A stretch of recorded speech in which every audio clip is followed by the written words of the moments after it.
Park Ju-yeon died in February. Not heroically, not stupidly.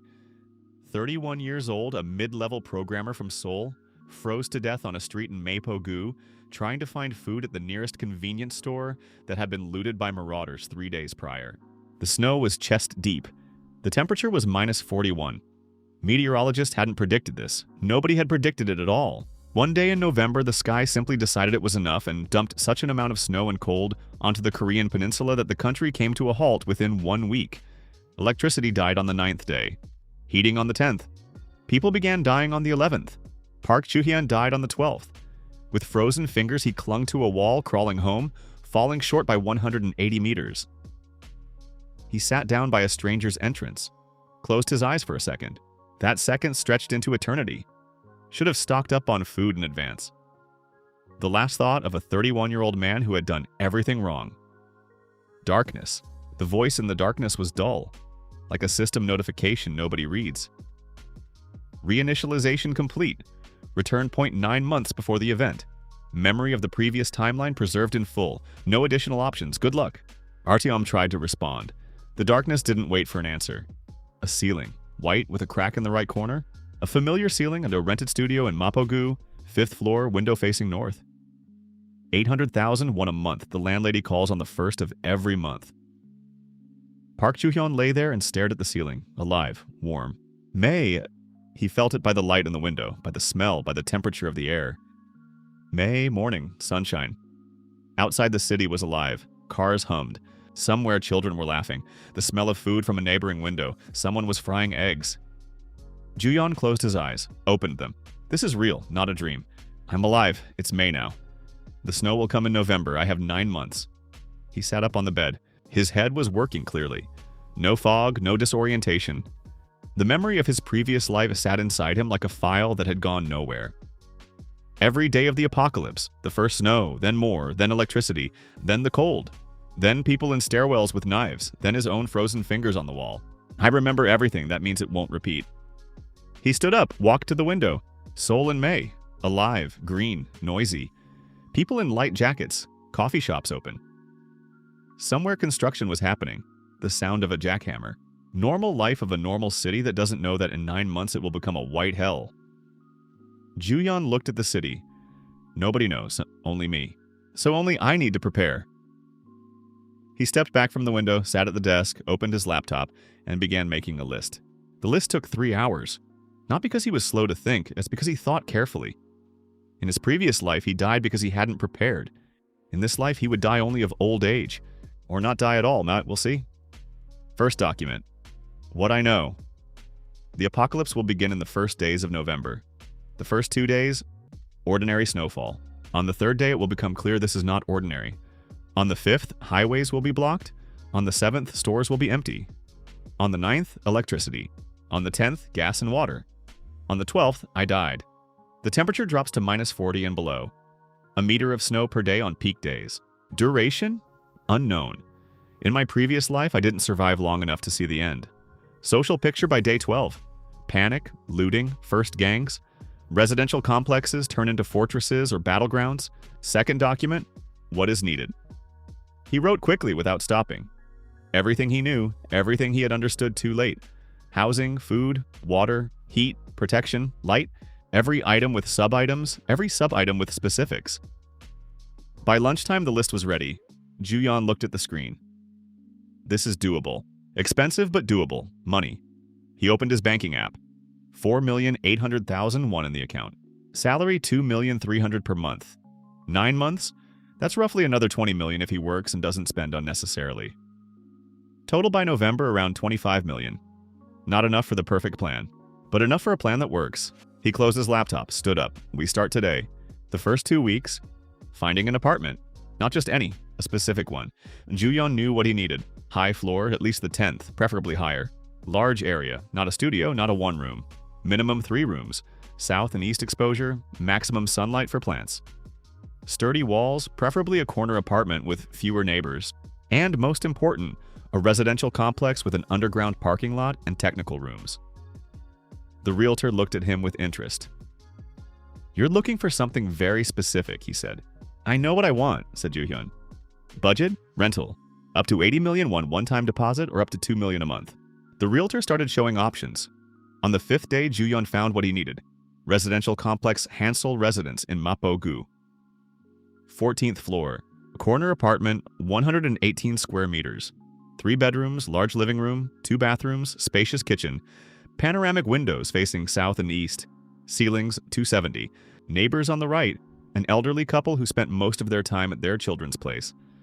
On the left of a permanently empty apartment, the owner lived in Japan. Almost perfect. Deposit 50 million. Plus 800,000 monthly. He signed the contract the next day, moved in over the weekend. He had few belongings, deliberately. A bed, a table, a chair, a laptop, clothes. Everything else, space for what matters. On the first evening, he stood in the middle of the empty apartment and looked at the 3 empty rooms. Here, your storage. Here, a garden. Here, I'll live myself. The living room, workspace, and a second backup storage. We begin. The door, first thing. Ju-yeon found a company that installed armored doors. Not bank grade, but serious ones. 3mm steel, 4 locking points, hinges that can't be cut from outside with an angle grinder.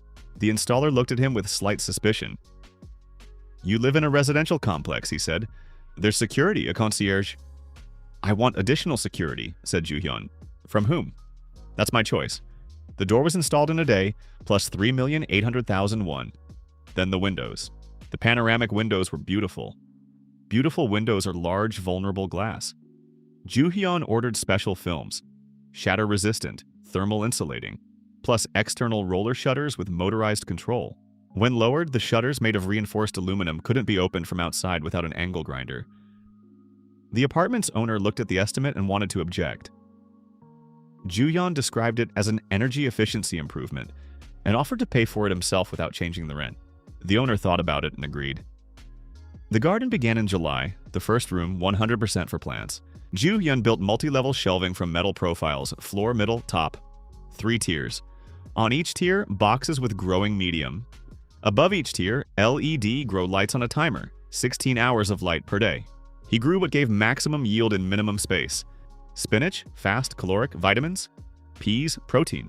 Sweet potato and carbohydrates stores well. Cherry tomatoes, compact, productive. Green onions, eternal, you cut them and they grow back. Radishes, 20 days from planting to food. Ma from first fire would have been proud. Neighbors in the elevator sometimes smelled soil and looked at him. Ju-yeon didn't explain. Water, the most difficult question. In his previous life, he had watched people melt snow in buckets and drink dirty water. They got sick, died, not from the cold, from dysentery. Ju-yeon bought an industrial-grade multi-stage water filtration system, not household, installed it in the first bathroom. The system filtered everything: bacteria, viruses, heavy metals, mechanical particles. Additionally, at large storage tanks, 500 liters in the first bathroom, another 200 in the storage room, and finally, a snow melter. A homemade device he welded from a diagram found online. A large metal tank with a heating element at the bottom. You load snow from the top, it melts. Water passes through a filter into a storage tank. The idea is simple. Outside, there will be endless snow.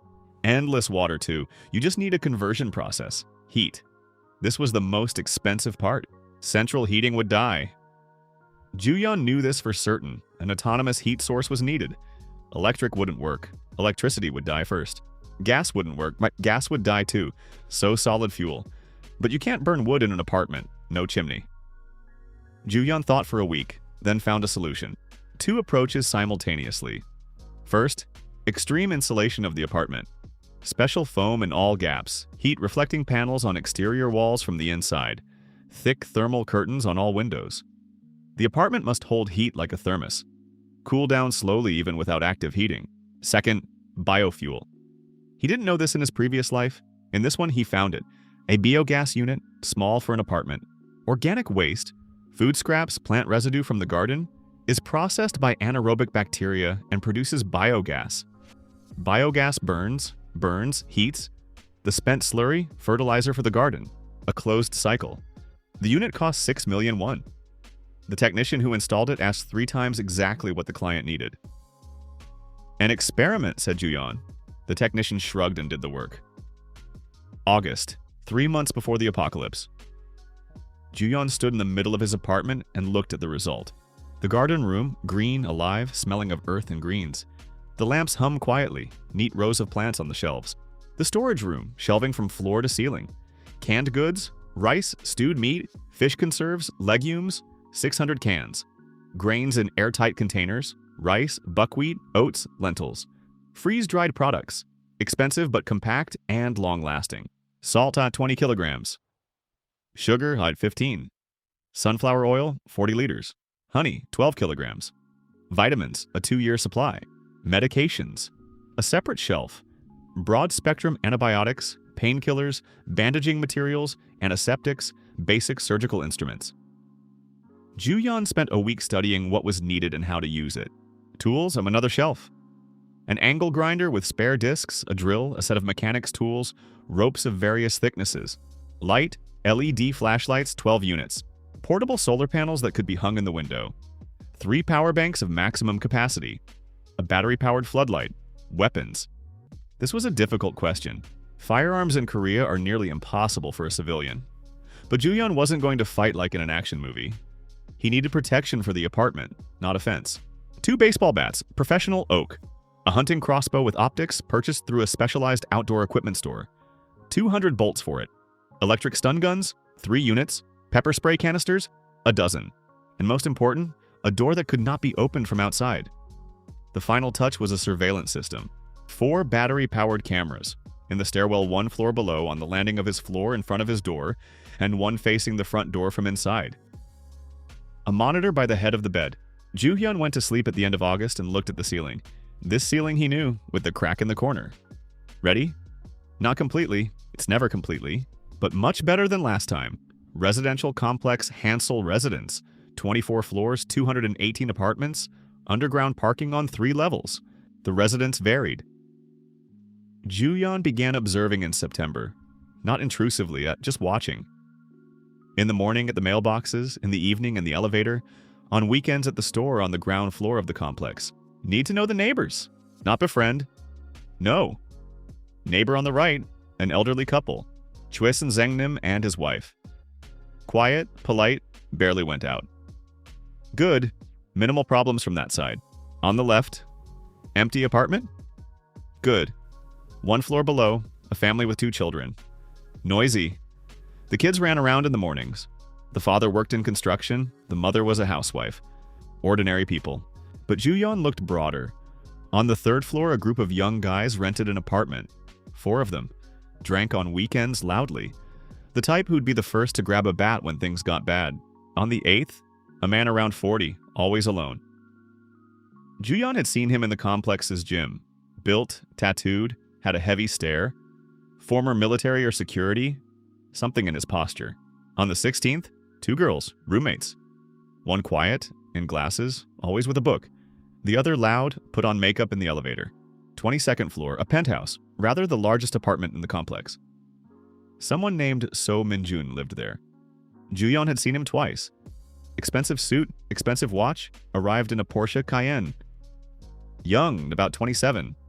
Rich, and with him, Lee Jia. Ju-yeon saw her in the elevator for the first time at the end of September. He recognized her immediately, his ex-girlfriend.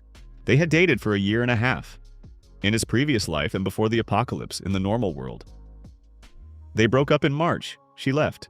Not dramatically, not cruelly, she simply said she wanted more. That Ju-yeon was a good person but had no prospects. That she had met someone else. Someone else turned out to be So Min-jun. A financier, plenty of money. A penthouse apartment in an upscale complex. In his previous life, Ju-yeon had suffered through this in silence. Worked, lived on, died in February with a thought about canned meat. Now he stood in the elevator and looked at her. Lee Jia was looking at her phone. Then she raised her eyes. Saw him, seemed slightly surprised. Oh, Ju-yeon A? You live here? 14th floor, fancy that. A pause. We're on the 22nd. The intonation of we, not cruel, just a fact. Ju-yeon looked at her steadily. I know, he said. The elevator opened on the 14th. He walked out without looking back. At home, he sat in the kitchen, poured some water. Drank slowly? Interesting. She'll be here when it all starts. On the 22nd floor with a man who has money but not a gram of preparation. So Min-jun with his Porsche and his suit? What will he do when the electricity dies and hungry people with bats are in the stairwell? Ju-yeon stared at the wall. Not my problem. She made her choice. I'll make mine. He stood up, went to check the garden room. The spinach was giving its third harvest of the month. The peas had climbed the trellis up to the second tier. The sweet potato was spreading out in the boxes. Soon it would need replanting. Everything is going according to plan. A week before the start, Ju-yeon made his final purchases. He acted calmly, without panic, precisely. The list had been ready since May, each item closed off gradually. This was the final pass. Extra batteries, candles, 200, lighters, 50, alpine rope at 100 meters, carabiners, thermal underwear, several sets, sleeping bags for extreme temperatures, 2 good ones, mountain boots, waterproof with Kevlar toe caps. On the last day of October, he stood at the window and looked at Seoul. A normal city. Lights, cars, people. A November evening, cold but bearable. People walked in jackets, drank takeout coffee, looked at their phones. They don't know. In 5 days and the first snow, ordinary, everyone will be glad. In 7 days, the snow won't stop. Someone will start to worry. In 10 days, the real thing begins. Ju-yeon drew the thermal curtains, went to sleep. Snow began falling on the morning of November 3rd. Ju-yeon woke at 6, looked at his phone. Weather forecast. Snow 4 to 7 centimeters, stopping by evening. It won't stop. He got up. Did a full walkthrough of the apartment, checking all systems. Garden, lamps working, plants healthy. Storage, everything in place. Water filters working, storage tanks full. He had been filling them gradually over the past 2 months. Biogas unit active. 6 liters of gas in the reservoir. All roller shutters raised to 1/3. Watch the street, but don't open up completely. At 8 in the morning, his mother called. Ju-yeon, did you see the forecast? They're promising snow. I saw it, Oma. Dress warmly. Have you eaten? I ate. Are you coming this weekend? Father wants a pause, Mom. In his previous life, he hadn't thought about his parents in the first days. He thought about food, about survival. Then it was already too late to think about anything. Now. Amma, he said, listen to me carefully. What happened? Nothing has happened yet, but I want you and Appa to stock up on food, right today. A lot, for several months. A pause. What? Ju-yeon, are you okay? Perfectly fine, just do it. Rice, canned goods, bottled water. I'll send money right now, don't ask why. Just do it. Mom was silent. You scared me, no need to be afraid, just do what I'm asking. He transferred 500,000 won. He wrote a list in the messenger, the precise, detailed, explained what to buy and where to store it. Mom sent back 3 question marks and an anxious emoji in reply, but she accepted the money. That's enough. Nothing more can be done. If you start explaining in detail, nobody will believe you, only concrete actions. By evening, the snow hadn't stopped. The forecast updated. Now they were promising snow until the following morning. On the internet, the first jokes. Real winter has arrived. Photos of snow-covered cars, funny videos with dogs and snowdrifts. Ju-yeon went to bed early. Tomorrow it starts for real. By the 3rd day, the snow hadn't stopped for a single hour. Seoul under 30 centimeters. Transport began breaking down. Several subway stations closed. Rails were buried. Schools canceled classes. In the news, the first serious headlines. On the internet, they were still joking. Snow apocalypse. A meme. Funny stickers. Someone filmed a video of themselves sinking into snow with coffee in hand. In residential complex Hansel residence. Conversations in the elevator. Did you see how much piled up? They say it'll warm up tomorrow. I barely made it to the subway yesterday. Normal, it's winter. Ju-yeon listened. Didn't say anything. His floor was quiet. He spent his time between the garden room and the storage room. Checking, rechecking, optimizing. Rehung several shelves. Inconveniently positioned, needed rearranging. On the 3rd day, he set up his first alarm trap. Not out of paranoia and out of precaution. A thin fishing line across the corridor by his door at 10 centimeters height. A tin can with coins inside tied to the line. If someone approaches the door quietly and catches it, the can will fall. Simple, effective. On the 4th day, the snow fell straight down without pause. The temperature dropped to -18. In the news, the first serious reports. Several districts without electricity. A substation failure under the weight of snow. Repair crews couldn't get through. Highways blocked, airport closed, supermarkets, queues. People began buying in bulk, not in panic, cautiously by instinct. Shelves with rice and instant noodles were empty by noon. Juhyun looked out the window at the street. Snow up to the knees. Several cars were stuck in the middle of the road. Their owners had abandoned them and left on foot. A lone figure in an orange down jacket trudged along the sidewalk, sinking with every step. Day 4. On the 8th, electricity will die. Need to finish all preparations before the 8th. He spent the 5th and 6th days on the final ceiling. Construction foam in every gap around the windows, under the doors, in the joints of the walls. Heat-reflecting film on all exterior walls from the inside. Thick blankets over the thermal curtains as an extra layer. He checked the biogas unit, loaded in maximum organics, let it build up pressure. The gas reservoir, 18 liters, used economically, 2 to 3 weeks for cooking and minimal heating of a small space, plus the heat from the lamps in the garden room. 16 hours of LED lamp operation produced a notable amount of heat. A small battery-powered fan circulated warm air from the garden room into the living area, plus the heat from the biogas burner when he cooked food, plus the extreme insulation of the apartment itself. System calculation. At an external temperature of -40, the apartment will cool down slowly. Without active heatings, down to +5 in roughly 72 hours. With minimal biogas, and maintain +10 to 12 constantly. Not the tropics, but livable. Much better than freezing to death in the stairwell of a neighboring building. Electricity died at 3 in the morning. Juhyun wasn't sleeping, he was waiting. He sat in an armchair by the camera monitors with a cup of tea. The hallway light on the monitor flickered. Flickered again, went out. The entire complex, darkness. Only his apartment, battery lamps on batteries, dim but sufficient. He sat in the darkness of his apartment and listened. Outside, the howl of the wind. Not the familiar urban hum, dead silence beneath it. No cars, no voices, no nothing. Only snow and wind. Then the first voices in the stairwell. Neighbors were waking up and discovering the darkness. What's happening? The lights went out. Is it like this for everyone? Call the management company. They're not answering. There should be a generator in the complex. Is there a generator? Juhyun looked at the monitor. People with phone flashlights were going down to the concierge, to the manager. Darkness. No one. The concierge had gone home in the first days as soon as it became clear the snow wasn't stopping.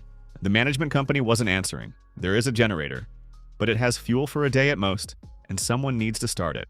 By morning, the complex was quiet. People had returned to their apartments. By the evening of the 8th day, temperatures inside the apartments began to drop. On the 10th day, the pipes went silent. The water in the system had frozen. Juhyun could feel it. Not the sound of water, but silence where there had been sound. The taps in the bathroom produced air and nothing.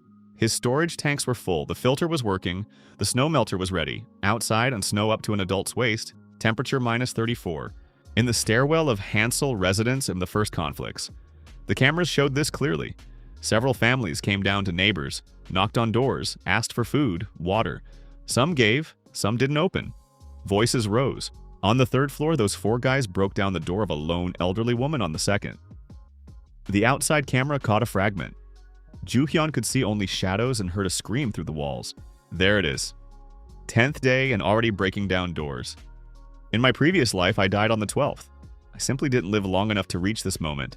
He stood up, walked to his door, placed his hand on the steel surface. 4 locking points, 3mm steel. Welded hinges, not bolted. Nobody will enter here that I don't want to let in. He returned to the monitors. On the 11th day, a knock at his door. The first time. The camera showed the man from the 8th floor, the built one with the tattoos. Alone, no visible weapon. Juhyun pressed the intercom button. He had installed it separately on a battery, independent of the main system. Who is it? 8th floor. The voice was calm, no aggression. I want to talk. About what? I can hear you have light and heat. A pause. I'm not asking for anything. I want to offer something. Juhyun looked at him through the camera. The man stood straight, hands visible, empty, face calm, former military or police. What are you offering? Asked Juhyun. Security for the floor. I have the skills. A pause. In exchange for food. Juhyun thought for 3 seconds. No, silence. Understood, said the man. Turned around, left, no aggression. He just left. A professional, accepted the refusal as a fact. He'll go looking for another option. Juhyun watched him leave on the monitor. A pity. In another situation, an interesting ally. But this is a solo game. No allies, no obligations. Every ally is a person who knows what you have. Every person who knows a potential threat. Solo only. On the 12th day, residential complex Hansel residence divided. Ju-hyun could see it through the cameras and hear it through the walls. 3 groups. The first, the 4 guys from the 3rd floor, joined by 7 more from various floors. 11 people, young, angry, hungry. They went floor by floor and knocked on doors. Those who didn't open, they broke in. Those who had something valuable, they took it. They called it redistribution of resources. The second group, more organized.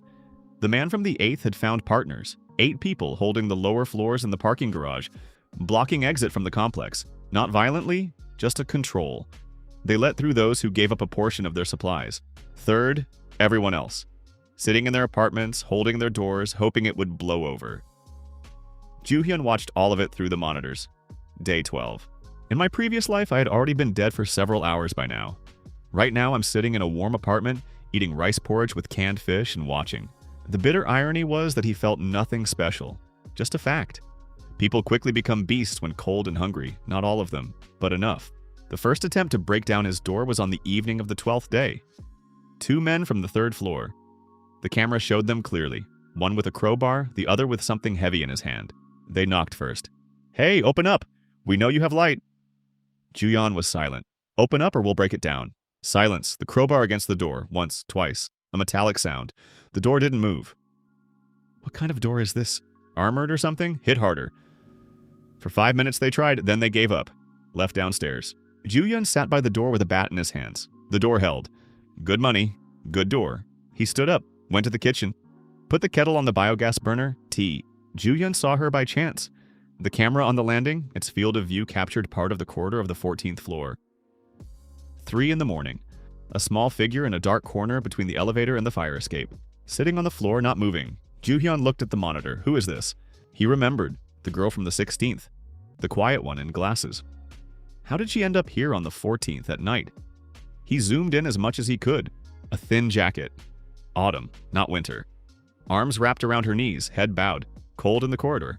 Very cold. The radiators hadn't worked for a week. In the corridors, -10 at a minimum. How long has she been sitting there? Ju-hyun looked at her for 3 minutes. Not my business. Solo game. No obligations. She's from the 16th. How did she end up here? Why isn't she in her own apartment? He stood up, took the stun gun, went to the door. Stop. Think. She's alone. Small. Autumn jacket and -10 in the corridor at 3 in the morning. This is not a trap. You don't build a trap like that. This is a person who is in trouble. He slid the bolt, not all the way, left the chain. Opened it 5 centimeters, looked out. The girl was sitting in the corner and looking at him. Eyes behind her glasses, large, frightened. Face pale, lips slightly bluish. Who are you? He asked quietly. Kang Hana, she said. Her teeth were chattering. 16th floor. What are you doing here? Silence. She stumbled. On the 16th. Those guys. They broke into several apartments. The neighbor let them in. They took everything from her and... A pause. I ran before they got to me. I've been sitting here for... I don't know how long. Alone? My roommate, I don't know where she is. We got separated. Ju-hyun looked at her through the 5-centimeter gap. She's not lying. A lying person looks different. This is just a frightened girl who is freezing in the corridor. He closed the door, took off the chain, opened it fully. Come in, he said. She entered cautiously, as if expecting him to hit her. Ju-hyun stepped back, giving her space, not coming closer. Sit down, he said. He pointed to the sofa in the living room. She sat down. She looked at the apartment, at the lamps that were on, at the warmth she could feel immediately, at the closed doors of the rooms. It's warm here, she said, almost in a whisper. Yes, how? I'll explain later. Ju-hyun went to the kitchen, put water on, hot tea, came back with a blanket, tossed it on the sofa. Wrap up. She grabbed the blanket with both hands, wrapped herself quickly by the movement of someone who had been cold for a long time. Ju-hyun looked at her. Kang Hana. 16th floor. The quiet girl with a book. What to do with her? Keeping her means taking on responsibility. Sending her away means sending her back to the corridor where it's -10. I'm not a monster, but a good Samaritan isn't an option either. Every extra person means extra drain on supplies, extra risk. The kettle whistled. He poured a mug, brought it over. She took it with both hands, drank slowly, eyes closed. Thank you, she said quietly. You can stay here till morning, then we'll see. She nodded. I won't. I won't be a problem. Her voice was firm despite her lips still trembling slightly. I promise. Juyeon looked at her. We'll see. In the morning, Kang Hana was asleep on the sofa wrapped in the blanket.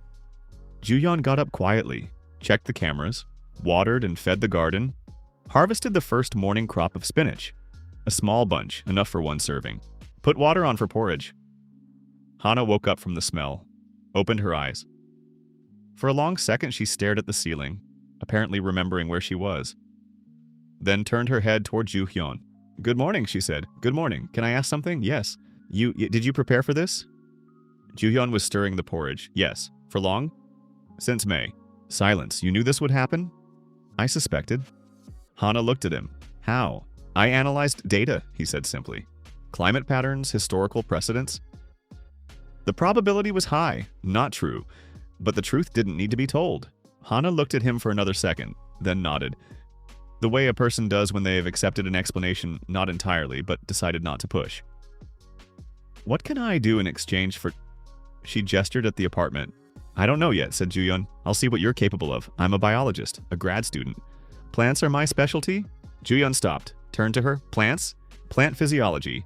I worked on hydroponics in a lab. Hydroponics. Growing plants without soil in a nutrient solution. More efficient than regular medium. Faster. A person who specializes in exactly that is sitting on his sofa. Let me show you something, said Juhyun. He opened the door to the garden room. Hana walked in, stopped, looked at the shelves, the lamps, the plants, then moved along the racks. She touched the leaves carefully with a professional gesture. She examined the medium, the drainage, the positioning of the lamps. Good setup, she said, but it can be better. How?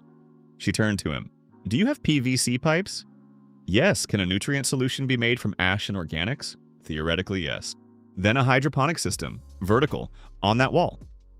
She pointed to a free wall, 3 times more plants in the same space, and they grow faster. Juyeon looked at her. Useful, very useful. You stay, he said. Hana looked at him. Just like that? You work. I provide security and basic resources. Fair. I'm an honest person. A pause. All right, said Kang Hana. They found their rhythm within a few days. Juhyun, monitoring, security, overall planning. Hana, the garden, nutritional optimization, cooking. She turned out to be a good cook, not restaurant quality, but practical. She made the most out of the least. The first 2 days she was cautious. Spoke little, moved quietly as if afraid to take up too much space. On the 3rd day, she began asking questions. Direct, practical, without unnecessary words. How much water do we have? 3 months' worth in the tanks, plus endless snow outside.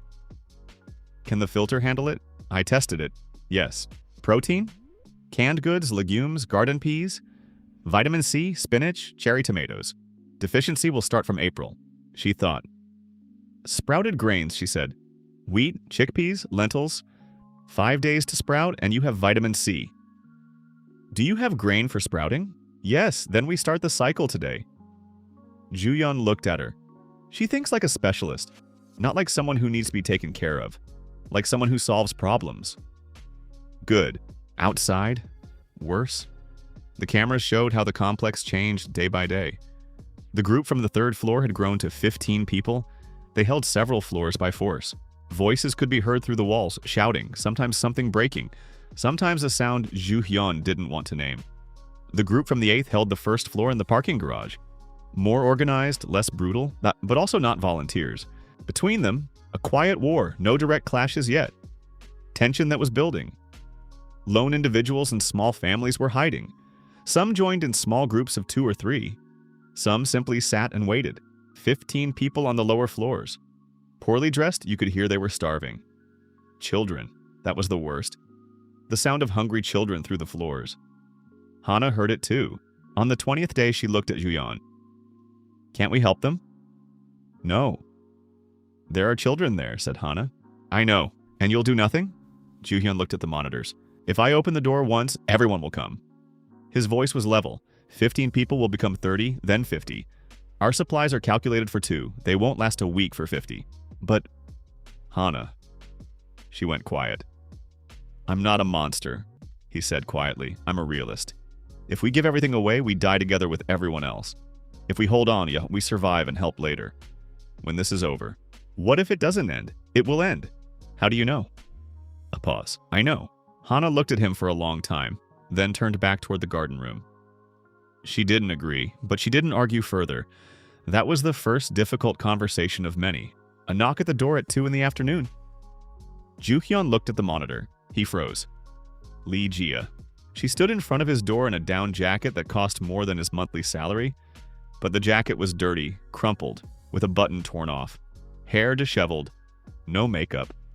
He had never seen her without makeup in his previous life. Nobody beside her. Alone. She knocked again, not aggressively, carefully. Ju-hyun, Park Ju-hyun, I know you're in there. Please. Her voice, different from what he remembered. Not confident, not light, broken. Hana came up from behind, looked at the monitor. Do you know her? I did. She'll freeze in the corridor. It's +5 there. She won't freeze. Ju-hyun, Hana, don't. He looked at the monitor. Lee Jia knocked one more time, then stopped. She pressed her forehead against the door. Ju-hyun, please, things are bad on the 22nd. So, Minjin... The voice cracked. He sent me away, said I was an extra mouth, that there weren't enough resources. A pause. I didn't know where to go. I remembered you were here. Silence in the apartment. Hana looked at Ju-hyun. He looked at the monitor. Lee Jia. A year and a half together. You're a good person, but you have no prospects. She left for the man with the Porsche and the penthouse, who at the first sign of trouble threw her out like an unwanted thing. Poetic justice. Bitter. He pressed the intercom button. Jia. She flinched, straightened up. Ju-hyun, you're here. Open up, please. Listen carefully, he said. His voice was level. I'll say this once. Yes, I'm listening. What was between us ended long ago. You made your choice in March. I accepted it. A pause. What's happening outside right now is not my responsibility. You're an adult. You made a bet. The bet didn't pay off. That's not my fault. Silence. Ju-hyun, her voice quiet. I know I was wrong. I was a fool, a real fool. You don't know how ashamed I am right now. Jia. Yes? Shame doesn't change anything. He spoke without malice, just a fact. If there were no apocalypse, you'd be in the Maldives with Minjin right now, and not thinking about me. You didn't come because you understood something important. You came because you're in a bad place and have nowhere to go. Silence. Long. You're right, she said quietly. I know. But I'm asking anyway. Not because you owe me, and because there's nowhere else. Ju-hyun looked at the monitor. On the screen, a woman at his door, leaning against the wall, looking at the floor. She's not lying right now. This is real. But real right now doesn't mean it was real back then. Go to the 12th floor, he said. There's a family with 2 children there, the Lee family. Knock politely. Say you're alone. They're kind people. I've seen them. They may let you in. A pause. That's all? That's all. He released the intercom button, looked at the monitor. Lee Jia stood there for a few more seconds, then slowly walked toward the stairwell. Not the elevator. The elevator wasn't working. The stairwell, down, disappeared from the frame. Hana stood beside him, was silent for a long time. Who is she? She asked at last. An ex-girlfriend. I see. Don't ask anymore. I won't. A pause. Did you do the right thing? Ju-hyun looked at the empty corridor on the monitor. I don't know, he said honestly. Right and wrong are blurry concepts right now. But she won't die? The family on the 12th will open the door. I know people. Hana nodded. Went back to the garden room. Stopped at the door. Ju-hyun, she said without turning around. Yes, did it hurt to see her? A long silence. No, he said. Not at all, not at all. That was the truth. And it was strange to realize that a person you had loved had become just a person on a monitor. No anger, no pain, just nothing. The apocalypse healed certain things more effectively than any psychotherapy. They came at night. Not 2 like last time. 5.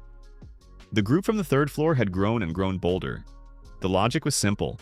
The colder outside, the hungrier inside, the fewer restraining factors. The camera showed them in the corridor at 1 in the morning. 5. 2 with crowbars, 1 with something resembling a homemade spear, a mop with a sharpened knife at the end. 2 without weapons, but by their size, they didn't need any.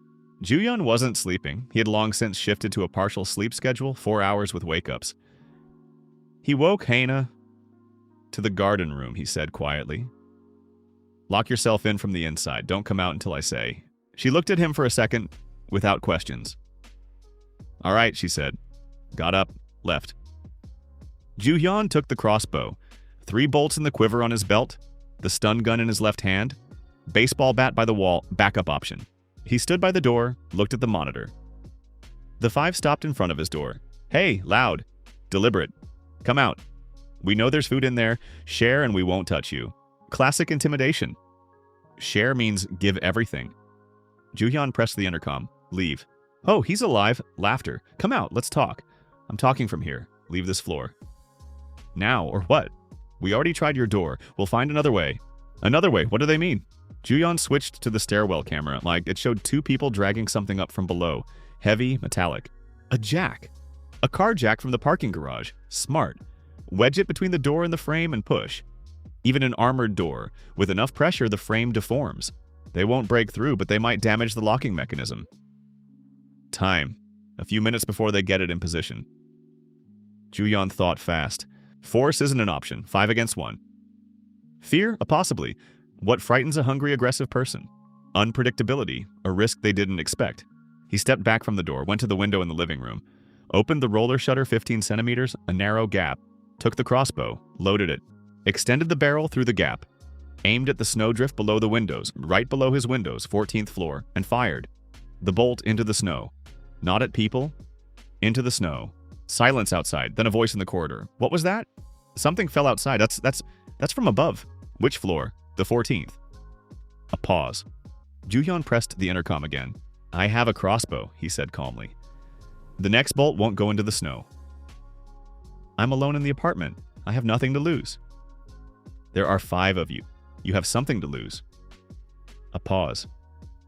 Leave. Last time. Silence in the corridor. Long. Then the shuffling of feet. Retreat. Quiet, without words. The camera showed them leaving, all 5, with the jack, down the stairs. Ju-hyun slowly lowered the crossbow. Exhaled. It worked. Not because they were afraid of one person, but because the cost of the attack had suddenly become unpredictable. Coming to beat up an unarmed man is one thing. Storming the apartment of an armed man with nothing to lose is another. An irrational opponent is scarier than a strong one. Hana came out of the garden room 10 minutes later. She looked at the crossbow in his hands. You fired? Into the snow. Why into the snow? So they'd know I fire. She thought about it. Clever, effective. What if they hadn't left? Ju-hyun looked at her. They left, but if Hana... He set the crossbow against the wall. In the apocalypse, there's no point thinking about what didn't happen. Only about what is. She looked at him. Are you always like this? Like what? Cold. Ju-hyun thought for a second. No, he said. I used to be different. A pause. Life changed that. Death changed that. But that's not for saying out loud. They built their life. Not a perfect one. A functional one. The schedule was unspoken but clear. Ju-hyun woke at 5, checking the monitors, the state of the apartment, notes in a notebook. Hana got up at 7, the garden room, checking the plants, watering, measuring indicators. Breakfast together as always. It became a rule without discussion. One day it just happened that way and stuck. The menu was limited, but Hana did extraordinary things with it.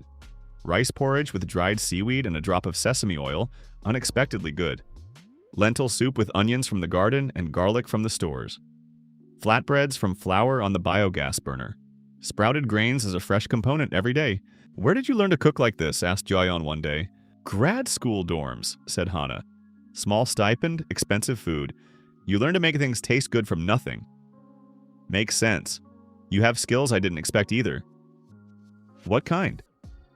You're very calm. She stirred the soup. Most people panic in a situation like this. You don't. You look at everything like a problem to be solved. That's what it is. Aren't you scared? Ju-hyun thought. I was scared once, he said. A long time ago. A pause. Now I know it can be handled. That changes the fear. Hana looked at him. Once? When? It doesn't matter. She didn't press. That was one of the things Ju-hyun valued in her. She sensed boundaries and didn't push. She asked, yes. But when she heard, it doesn't matter, she stepped back. In his previous life, he hadn't had a person like that beside him. Not one. The hydroponic system started on the 28th day. Hana had been building it for a week. From PVC pipes Juhyun found in the tool closet, from a battery-powered pump, from a nutrient solution she had cooked up from wood ash and organic components. A vertical structure covering the entire wall, 3 meters high, 50 planting cells. They turned the system on and watched the nutrient solution flow through the pipes. "First sprouts in 5 days," said Hana. "What did you plant?" "Leaf lettuce, fast, 12 days to harvest. Spinach, we already know it works. Basil, vitamins and flavor. Peas, protein." A pause. "And strawberries." "Strawberries?" "The ideal crop for hydroponics. Compact, productive, vitamin C." She looked at him. "You said there'd be a vitamin C deficiency by April. Strawberries solve that." Juhyun looked at the system. "Good. Not good," said Hana. "Excellent." A small smile. "Say excellent." "Excellent," without the tone of an accountant. "Hana, yes?" "Excellent." She laughed, for the first time genuinely since she'd arrived. Quietly, briefly, but real laughter. Juhyun looked at her. A strange feeling. Not discomfort at laughter during an apocalypse. The opposite.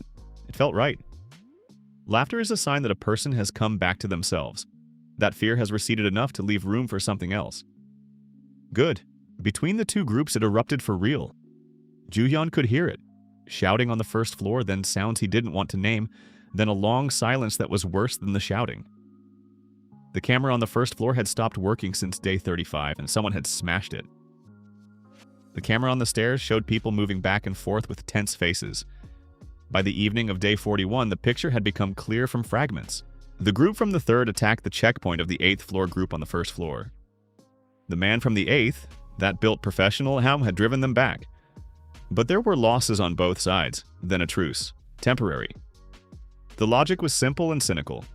Both groups had realized that mutual destruction would leave them both weaker in the face of hunger and cold. Better to agree on a division of floors. 3rd through 8th, the group from the 3rd. 1st and 2nd plus parking garage, the group from the 8th. Neutral zone, 9th through 11th. Above the 12th, don't touch. Too high, too hard to control, too few resources. 12th and above, leave alone. The 14th, my floor. An interesting coincidence. Juhyun looked at the monitors and thought, a temporary truce. It will hold as long as there's something to divide and as long as both sides are strong enough to restrain each other. A month, maybe 2. Then hunger will take over and someone will decide that risk is better than dying slowly. By that point, we need to be so fortified that an attack would be obviously unprofitable. Juhyun made his decision the next day, went to the door, took the intercom, found a frequency. He had a small FM transmitter bought back in May among other supplies, set it to the frequency used by radio enthusiasts in Seoul before the apocalypse. The chance that someone was listening was small, but it existed. He broadcast a short message. "This is a resident of Hansel Residence, Mapo-gu, 14th floor. The apocalypse is not forever. Hold on. If you hear me, respond." Silence on the air. Then a very distant voice through static. "I hear you. Seoul Yongdong-po-gu. There are 7 of us. How are you?" Juhyun exhaled. "Alive. We have resources. How are you?" "Holding on. 5th day without hot food." "Listen, are you melting snow?" "Yes, but it's dirty. Filtration. Do you have charcoal?" "Regular, from a grill. 3 layers, cloth, charcoal, cloth. Slow but cleaner, then boil it." Silence. "We'll try." A pause. "What's your name?" "Park Juhyun." "So, Unje." "Thank you, Juhyun-shi." The connection dropped. The transmitter battery was dying. Juhyun looked at the device. "Survivors. Living people in the city. The apocalypse didn't kill everyone. It's just testing who knows how to think." Hana stood behind him. "You went on the air," she said. "Yes, why?" "Because information is also a resource," he said. "Knowing there are other survivors, it changes the psychology, yours and theirs. You're thinking about other people. I'm thinking about the overall situation." Hana looked at him. "That's the same thing," she said quietly. Juhyun didn't answer. They talked more and more in the evenings. Not because there was nothing to do, because the darkness and silence outside created space for conversations that didn't happen during the day. That evening, Hana was sitting on the floor by the garden room. Door open, the lamps inside giving off a warm greenish light. She was writing something in a notebook, keeping records about the plants every day methodically. Juyeon sat across from her with a mug. "Do you miss anyone?" asked Hana without looking up from her notes. "My mom," he said. "I hope she bought what I asked." "You made her stock up?" I asked her. "Back in May." Hana looked up. "In May? You were planning since May?" "Yes, and you told all your close ones?" "My mom. No one else." A pause. "The others wouldn't have believed me." "Why did your mom believe you?" "Because I transferred the money immediately. Words can be ignored. Money can't." Hana looked at him. Smart, practical, and... She hesitated slightly. "That girl, your ex. Did you think about warning her?" Silence. "I did," said Juyeon. "And I decided not to." "Why?" He looked into his mug. "Because a warning is care. Care is a connection. A connection with someone who discarded you is pain that gets in the way of thinking clearly." A pause. I couldn't afford to think unclearly. Hana was quiet for a long time. "That's very cold logic, I know. But honest. I try." Hana returned to her notes. Then, without looking up, "Juyeon." "Yes, were you ever happy?" Just like that, without logic. A strange question, a strange time. He thought. "In childhood," he said. "The first time I went to the sea with my parents. I was 8.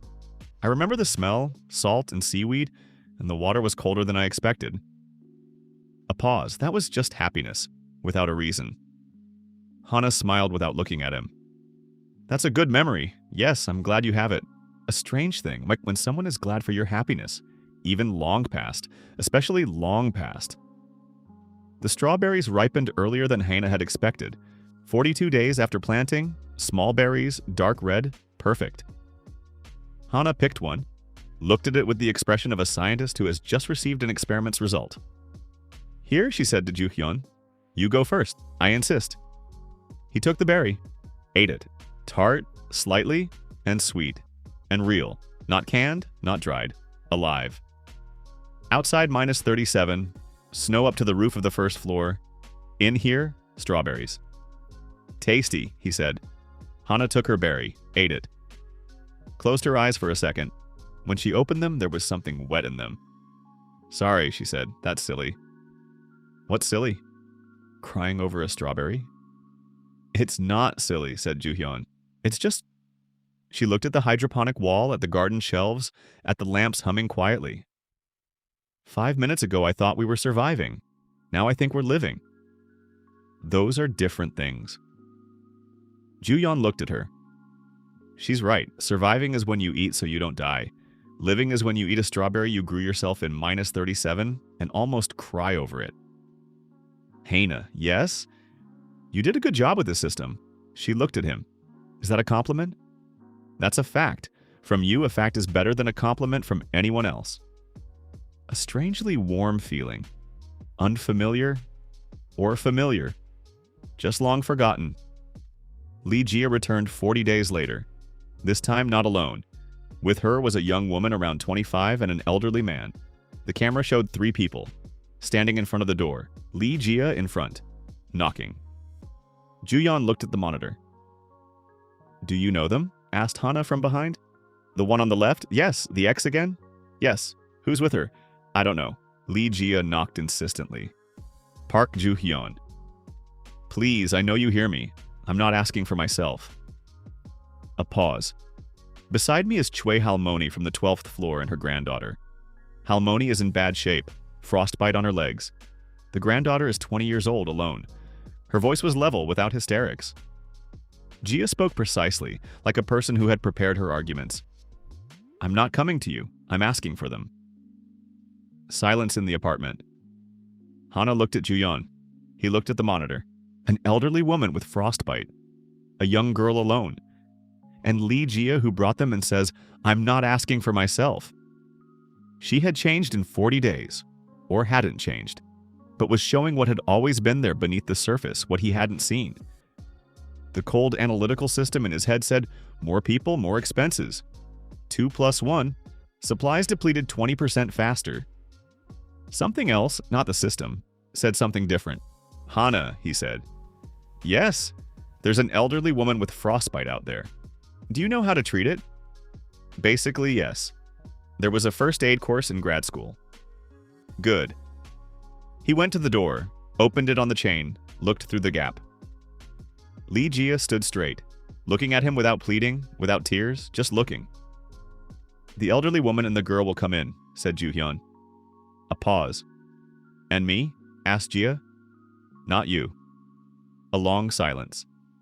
Lee Jia looked at him, then nodded. All right, she said. I understand. Ju-hyun took off the chain, opened the door. He helped the elderly woman in. She could barely walk, leaning on the girl. The granddaughter, frightened, young, with enormous eyes, was supporting her. Lee Jia stayed in the corridor. Ju-hyun was closing the door. Ju-hyun, she said quietly. He stopped, didn't turn around. I'm glad you're alive, said Lee Jia, that's all. Just glad. He closed the door, stood at it for a second. Glad you're alive. 3 words. Changing nothing. And still strange. There were 4 of them now. Ju-hyun recounted the supplies, adjusted the plan. 4 instead of 2. Expenses had increased, but not critically. The harvest from Haina's hydroponic system covered the protein and vitamin deficit. The elderly woman's name was Choi Son-hee, 72 years old, 3rd-degree frostbite on the toes of her left foot. Hana treated it as best she could. Not perfectly, but well enough. The grandmother turned out to be a remarkable person. She didn't complain, didn't panic. 2 days after arriving, she asked for something to do. My hands work, she said. My legs are bad, but my hands are good. Give me work. Hana gave her cleaning and sorting seeds. Choi Halmoni sat and worked for hours, methodically, carefully, silently. Sometimes she hummed something old, quietly. The granddaughter, Choi Eunbi, turned out to be different. The first days she cried, quietly at night, but Ju-hyun could hear it through the thin wall. On the 3rd day, she came to him. I know how to sew, she said, and repair clothes. Can I do something? You can, said Ju-hyun. Several of our things have torn, and we need additional layers for thermal insulation from fabric. Eunbi nodded. Got to work. By the end of the first week, the 4 had found a rhythm. Not a family, not a team in the full sense. 4 people who lived in one space and each did their own work. But it worked. Hana one evening, they were alone in the kitchen while Halmoni and Eunbi slept. You calculated everything right. What exactly? Everything. She stirred something in the pot. The door, the supplies, the garden, the water, even the people. You took those who are useful and don't cause problems. That sounds cold. That sounds like the truth, said Hana. But Ju-hyun, you took Halmoni. She's 72 with frostbitten feet. She's not useful by your logic. You took her because... She stopped. Because I'm not a monster, he said. Because you're kind, Hana corrected. That's a different word for the same action. Ju-hyun looked at her. You often say things I don't want to hear. You always listen. That's not a compliment to me. It's the greatest compliment. She finally looked at him. A smart person who hears when they're wrong, that's rare. Again, that strange warmth. Familiar now, recognizable, not good, very good. The snow began melting in early February. Not quickly, slowly. The temperature rose from -37 to -12 over a week. A small shift by the standards of the normal world. Enormous by the standards of the apocalypse. Ju-hyun noticed it in the behavior of people in the complex. The cameras showed someone opening a window on the 3rd floor. Just opened it and stood at it. Breathing. The first sign that people were beginning to believe they would survive. On the air, radio communication was coming alive. More voices, more districts. Government frequencies started up. Weak, unstable, but working. An announcement that the army was setting up aid stations at several points in the city.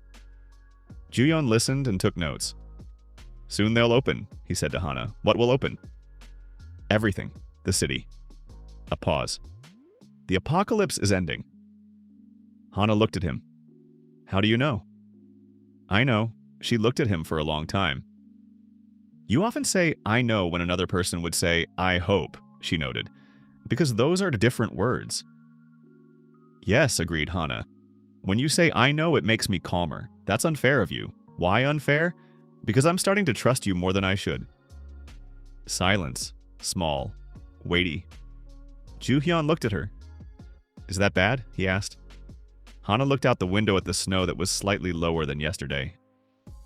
I don't know yet, she said. Army helicopters appeared over Seoul on the 92nd day. Ju-hyun stood at the window and watched them. Hana stood beside him. Then Eunbi. Then Halmoni, supported by her granddaughter.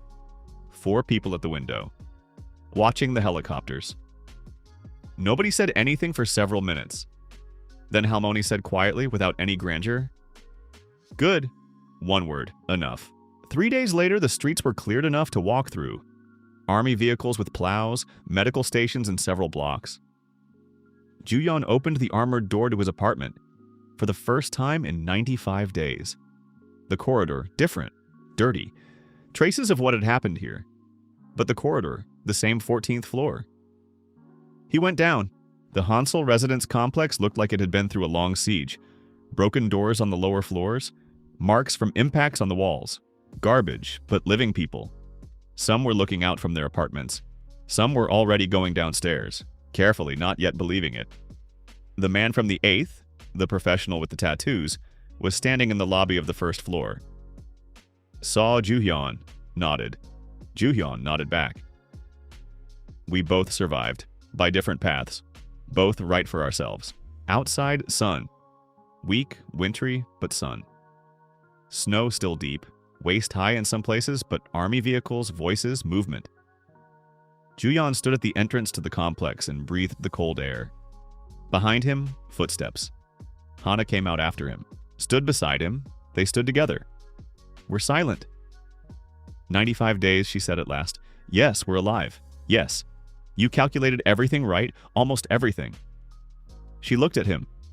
What was wrong? Ju-hyun looked at the street.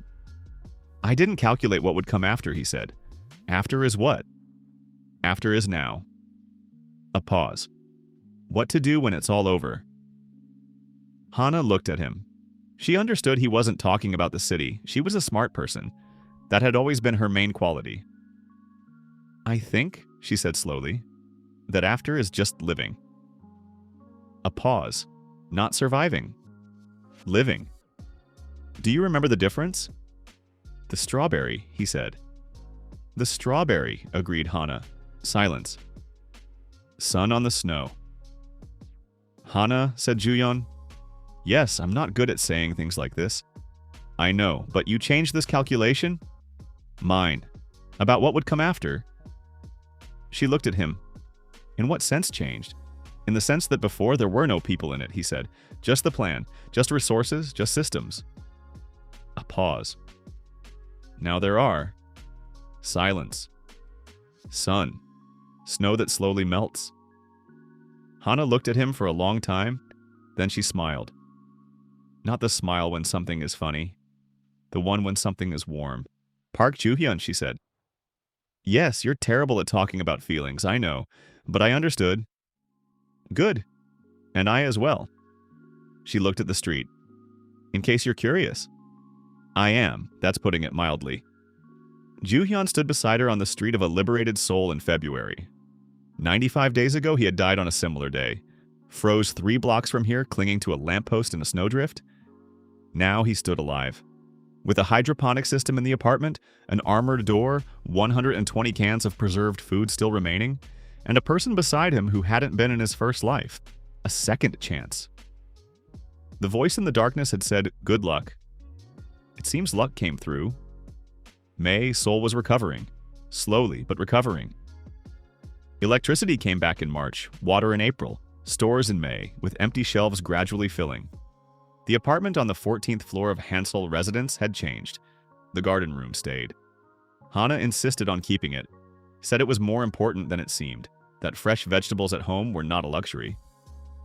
Ju-hyun agreed without argument. The hydroponic system was running. The strawberries were giving a second harvest. Hana lived there not because she had nowhere to go, because she stayed. They hadn't talked about it for a long time. One day she was about to leave and Ju-hyun said, no need, and she agreed. That was all. No big conversation. Sometimes that's exactly how it works. One morning, Ju-hyun stood at the window with coffee. Real coffee, for the first time in several months. Coffee had appeared in stores again. He looked at the city. Green. The trees had survived winter better than the people. Spring came as usual and without warning and with complete indifference to what winter had been. Hana came over, stood beside him, took his coffee, took a sip, handed it back. "Wait, that's my coffee," he said. "I know." A pause. "Mine ran out." "You could have poured some. It tastes better this way." Ju-hyun looked at her, a biology grad student who grew strawberries in an apocalypse, who remade the symbol of tomorrow in 7 years. No, that's a different story. Who came one day at 3 in the morning from a cold corridor and stayed. Who says it's unfair to trust him and keeps trusting him. Hana. Yes. Are you going back to grad school? To re-enroll. I am. A pause. The lab there is being restored. I'm thinking of continuing the hydroponics research. She nodded toward the garden room.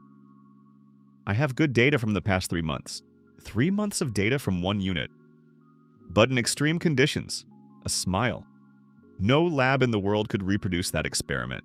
Ju-hyun thought. I could help with the data analysis, he said. You're a programmer. Data analysis is data analysis. Hana looked at him. You're offering collaboration. I'm offering help. What's the difference? Collaboration is formal. Help is because I want to. Silence. Small. Weighty. Familiar. Hana took his coffee again. Had a sip. This time didn't return it. Accepted, she said. The phone vibrated. Mom, Ju-hyun, did you hear? A market opened in our neighborhood. The first one in half a year. I bought fresh vegetables. Good, Oma. You've probably lost weight, haven't you? Are you coming? I'll make your favorite. I'll come on the weekend. Alone?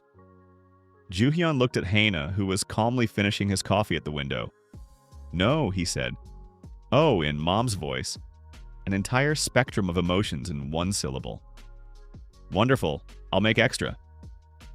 Oma, goodbye. Come visit. She hung up. Hana looked at him. Your mom? Yes, you said not alone. That's true. You told her about me? She decided for herself. You didn't correct her? No. A pause. Park Ju-hyun, said Hana. Yes, you sometimes say very much without saying anything. I know, it's your best quality, or your worst. Or, she agreed. The city outside the window was alive. Recovering, humming, breathing in the first real warmth after a long winter. Park Ju-hyun stood at the window. In his previous life, he had died in February. In this one, he was living in May. The difference? 9 months of preparation, an armored door, 120 cans of preserved food, hydroponic strawberries, and a person who drinks someone else's coffee at the window. A second chance. Used. The city was changing quickly. Too quickly, as if in a hurry to forget. Ju-hyun saw this every day. New notices on poles, repairs, restoration, looking for, selling, buying. Stores opened one after another, first with empty shelves, then partially filled, then almost normal. The government announced a recovery program, compensation for victims, benefits for small businesses, housing repair subsidies. Seoul was pretending nothing had happened, but it had. Ju-hyun could see it in people, in how they stayed on the streets a little closer to the walls, a little farther from strangers, in how they checked their locks twice, in how they bought slightly more than needed, rice, canned goods, water, even when everything was already available. The body remembers what the mind wants to forget. Psychologists called it collective trauma. Ju-hyun called it memory that works correctly. The Hansel residence complex was different.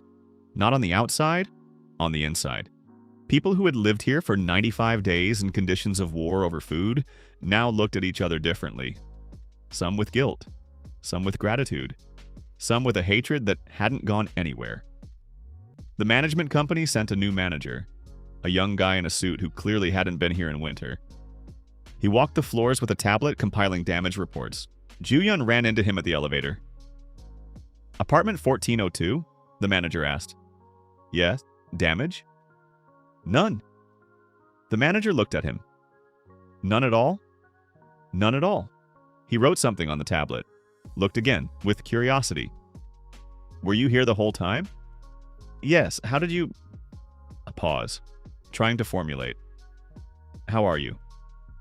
I prepared, said Ju-hyun. The manager looked at him for another second. Wise, he said at last. The elevator opened, Ju-hyun got in. Wise, or remembered what it was like to die. That's motivating too. On the 3rd week of May, a call. Unknown number. Park Yoo-hyun see?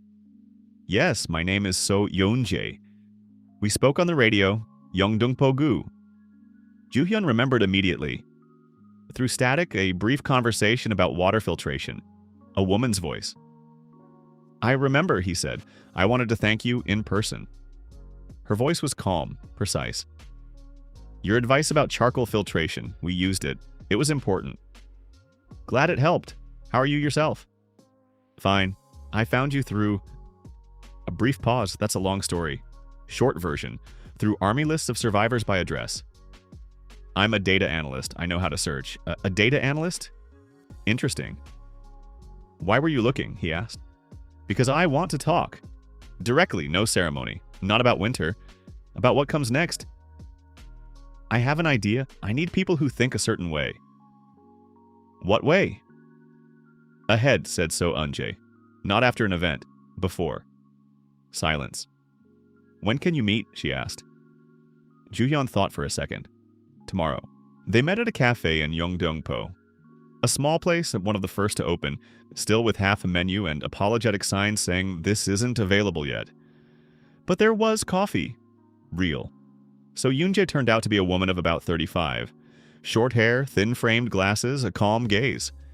Dressed practically, jeans, a sweater, boots that were clearly chosen for function, not looks.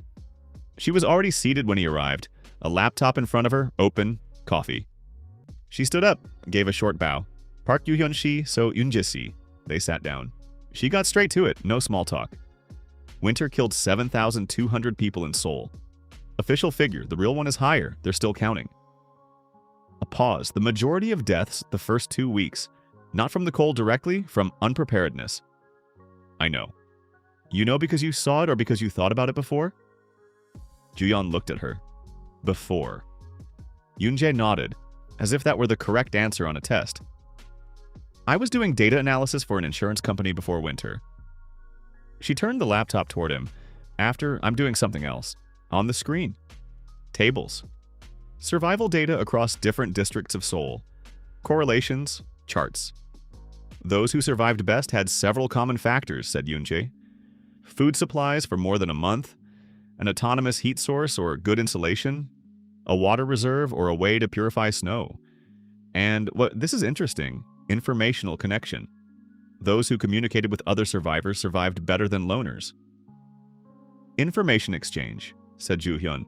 Yes, your charcoal advice. We were 7. One person who knew how to make a filter told the other 6. 2 of those 6 told more people. In the end, that information reached, by our estimate, several hundred people in the district. Ju-hyun looked at the data. Network effect. One piece of information to one person and it spreads. An idea, he said. Yes. Yoon-jae closed the laptop. An early response system. Not governmental, civilian. People who prepare themselves and help others prepare. Information, methods, specific advice. A pause. Because the government didn't make it in time. Not because it's bad, because it's slow. A civilian network is faster. Ju-hyun thought, what do you need from me? You did what you did alone, without a budget, without a team. I need to understand exactly how you thought, the methodology, so it can be passed on to others. Can it be described? Did you document your actions? No, then we'll start now. Yoon-jae opened a new page. Tell me from the beginning, from May of last year. The conversation took 3 hours. Ju-hyun spoke.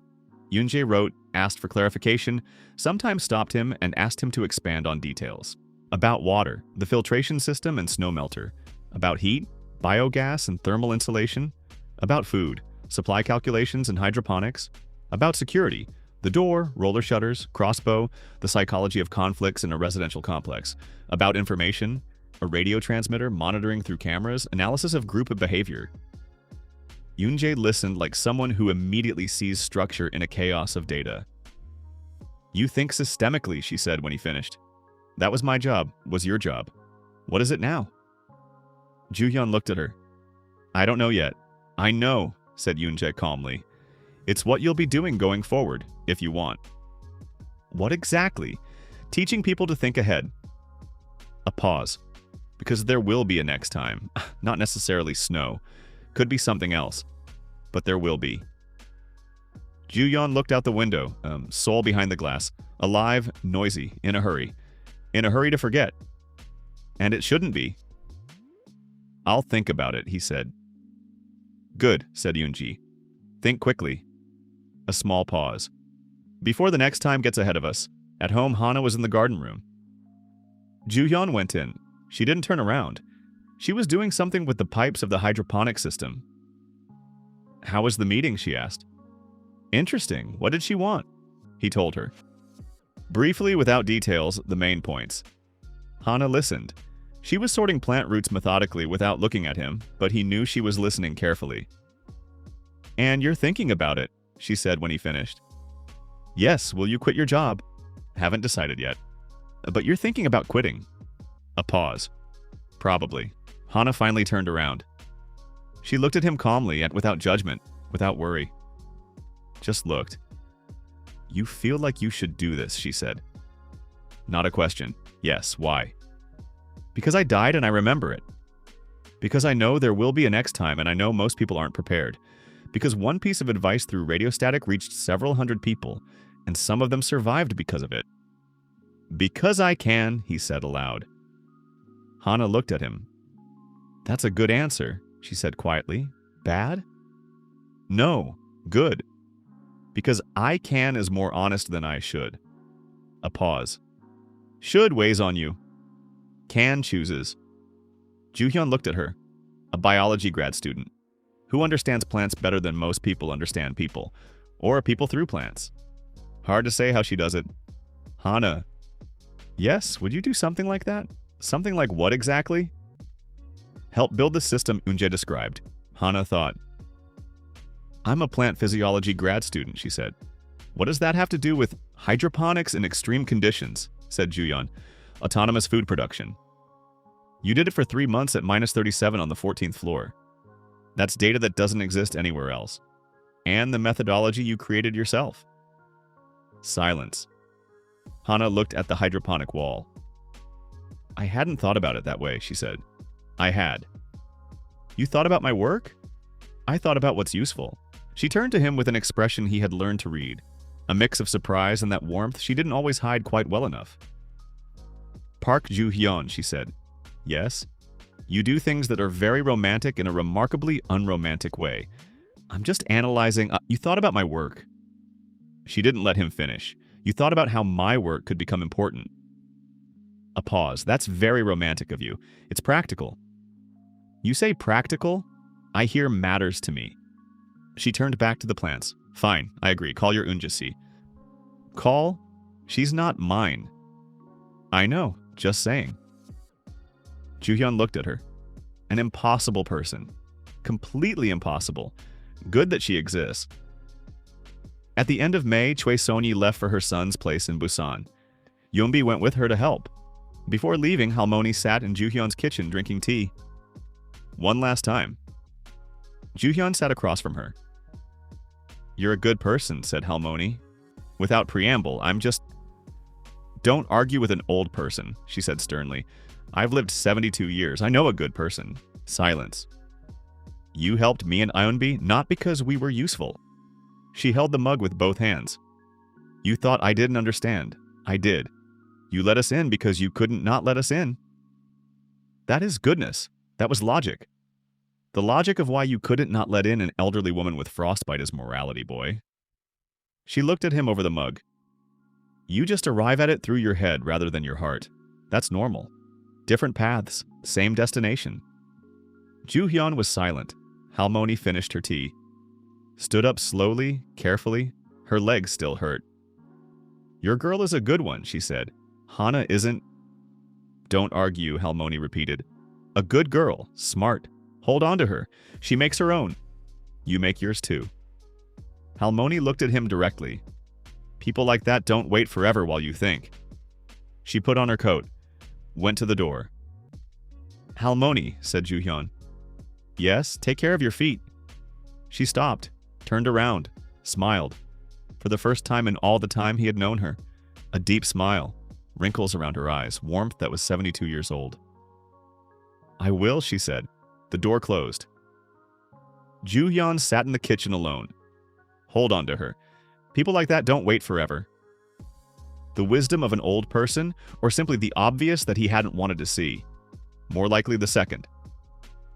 That evening they sat by the window. The already familiar spot. Sunset over Seoul. The first truly warm sunset after winter. The sky orange, red, then blue. Hana was drawing something in her notebook. Sketches of a new hydroponic configuration. Without looking up, focused. Ju-hyun looked at the sunset. Halmoni said, "Hold on." Hana said, "Me too," 3 months ago at the entrance to the complex. Since then, nothing concrete. Just lived. Just were together.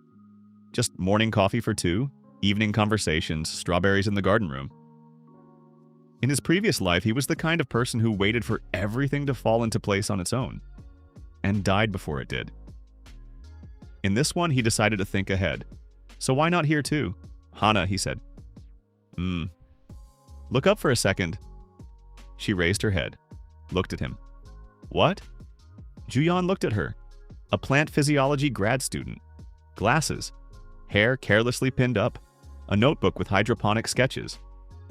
She came to him one night frozen in an autumn jacket and stayed.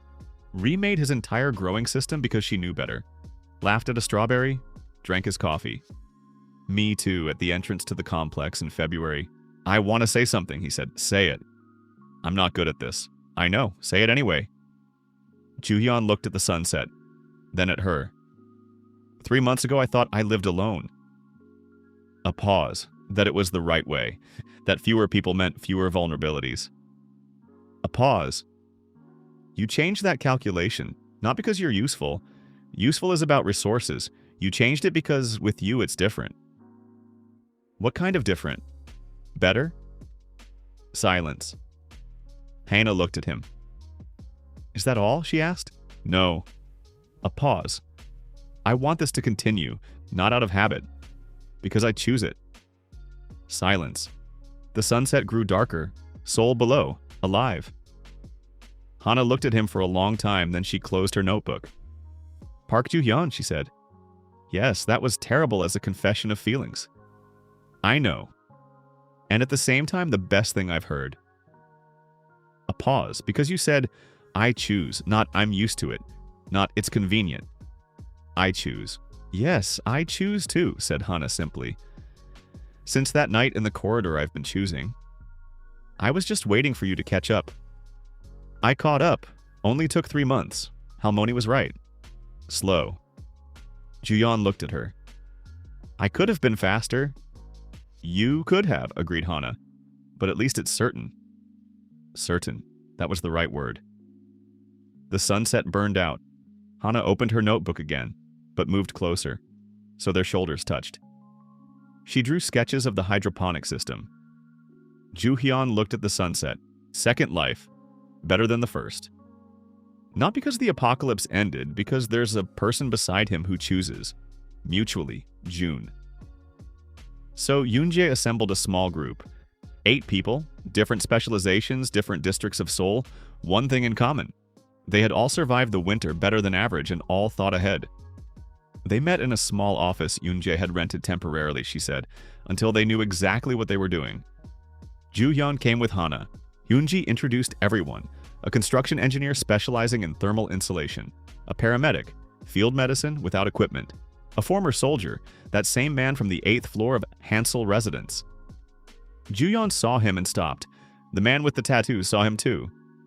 A pause. 14th floor, said the man, without aggression. As a fact.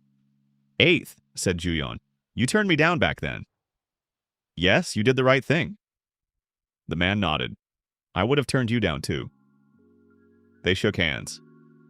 So Chan-ho, said the man. Park Ju-hyun? Interesting how the apocalypse simplifies introductions. Yoonjae spoke clearly without unnecessary words. The goal is not to build an organization. The goal is to create a methodology, a set of concrete instructions that an ordinary person can apply, without specialized knowledge, without a large budget. What does methodology mean? Asked the engineer. A checklist, said Ju-hyun. Everyone looked at him.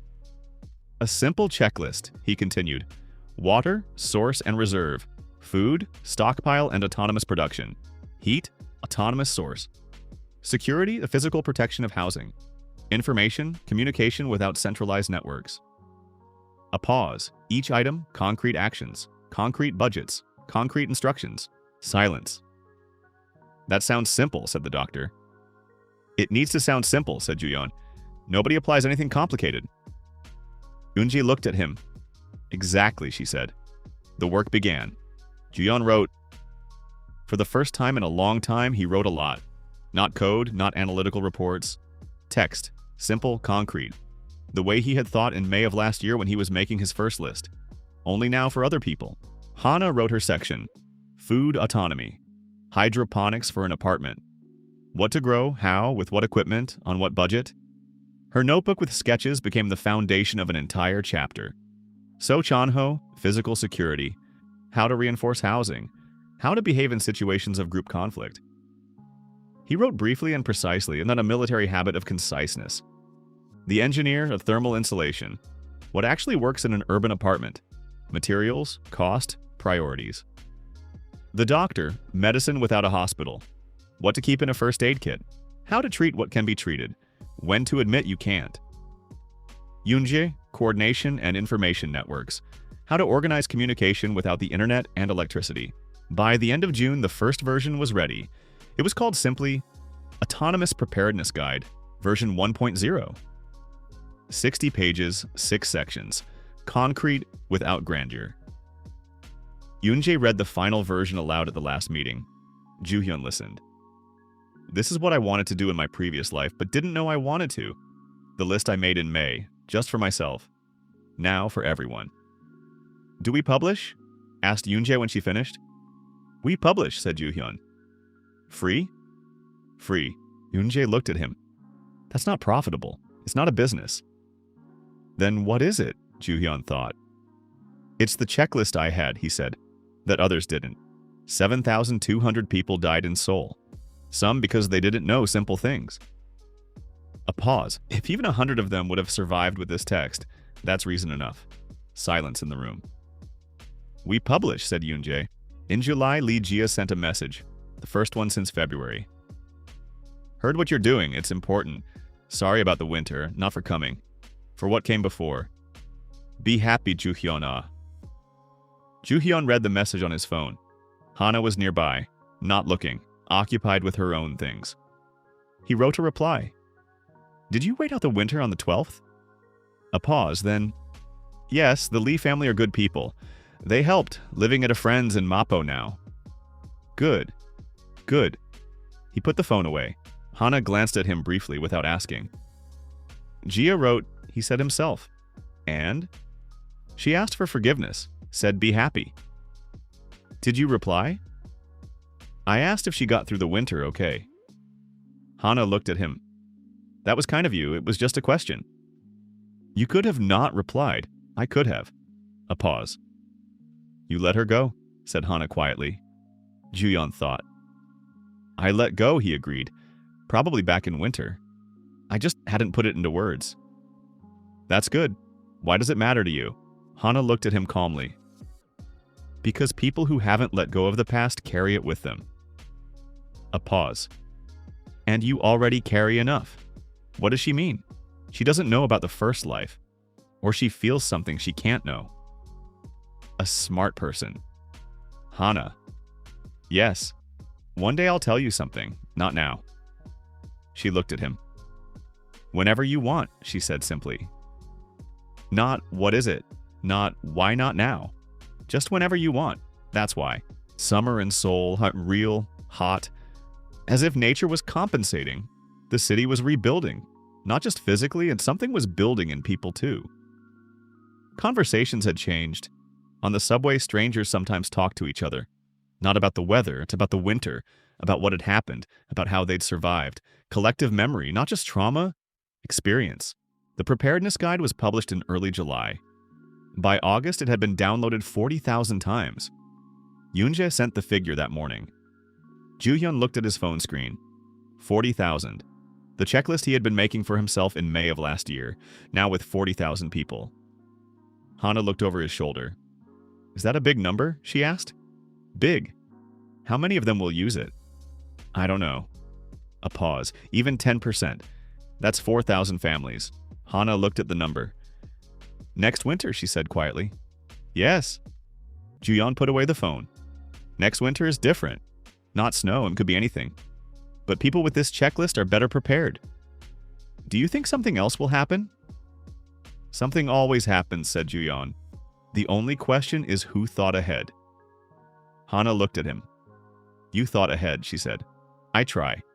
I'm glad you thought ahead last May. Why? Because otherwise there would be no garden room. A pause. And no me here. Quiet. Simple. Like everything that matters most. Joo-hyun looked at her. I'm glad too, he said. 3 words. For him. A lot. Hana smiled. That smile that means warmth. Let's have breakfast, she said. The strawberries ripened again. September, a year ago, an ordinary month. Before everything changed. Joo-hyun stood on the roof of Hansel residence. It wasn't forbidden, he came up sometimes to think. Seoul beneath him, alive, completely alive. Traffic, lights, people. From the height of the 14th floor plus the roof, the city looked as it always had. As if nothing had happened. But it had. The phone vibrated. Yoonjae?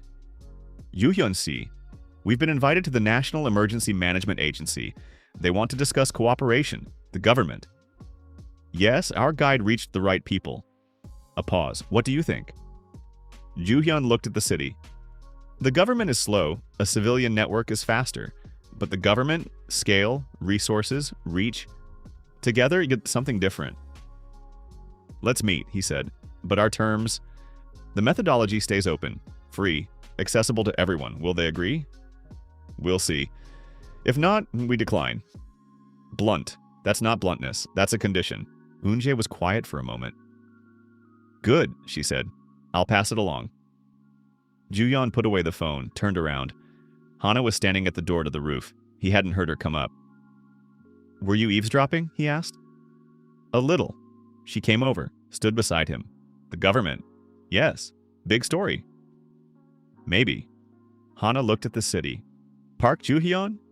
Yes. Do you remember saying you hadn't calculated what would come after? I remember. Have you calculated it now?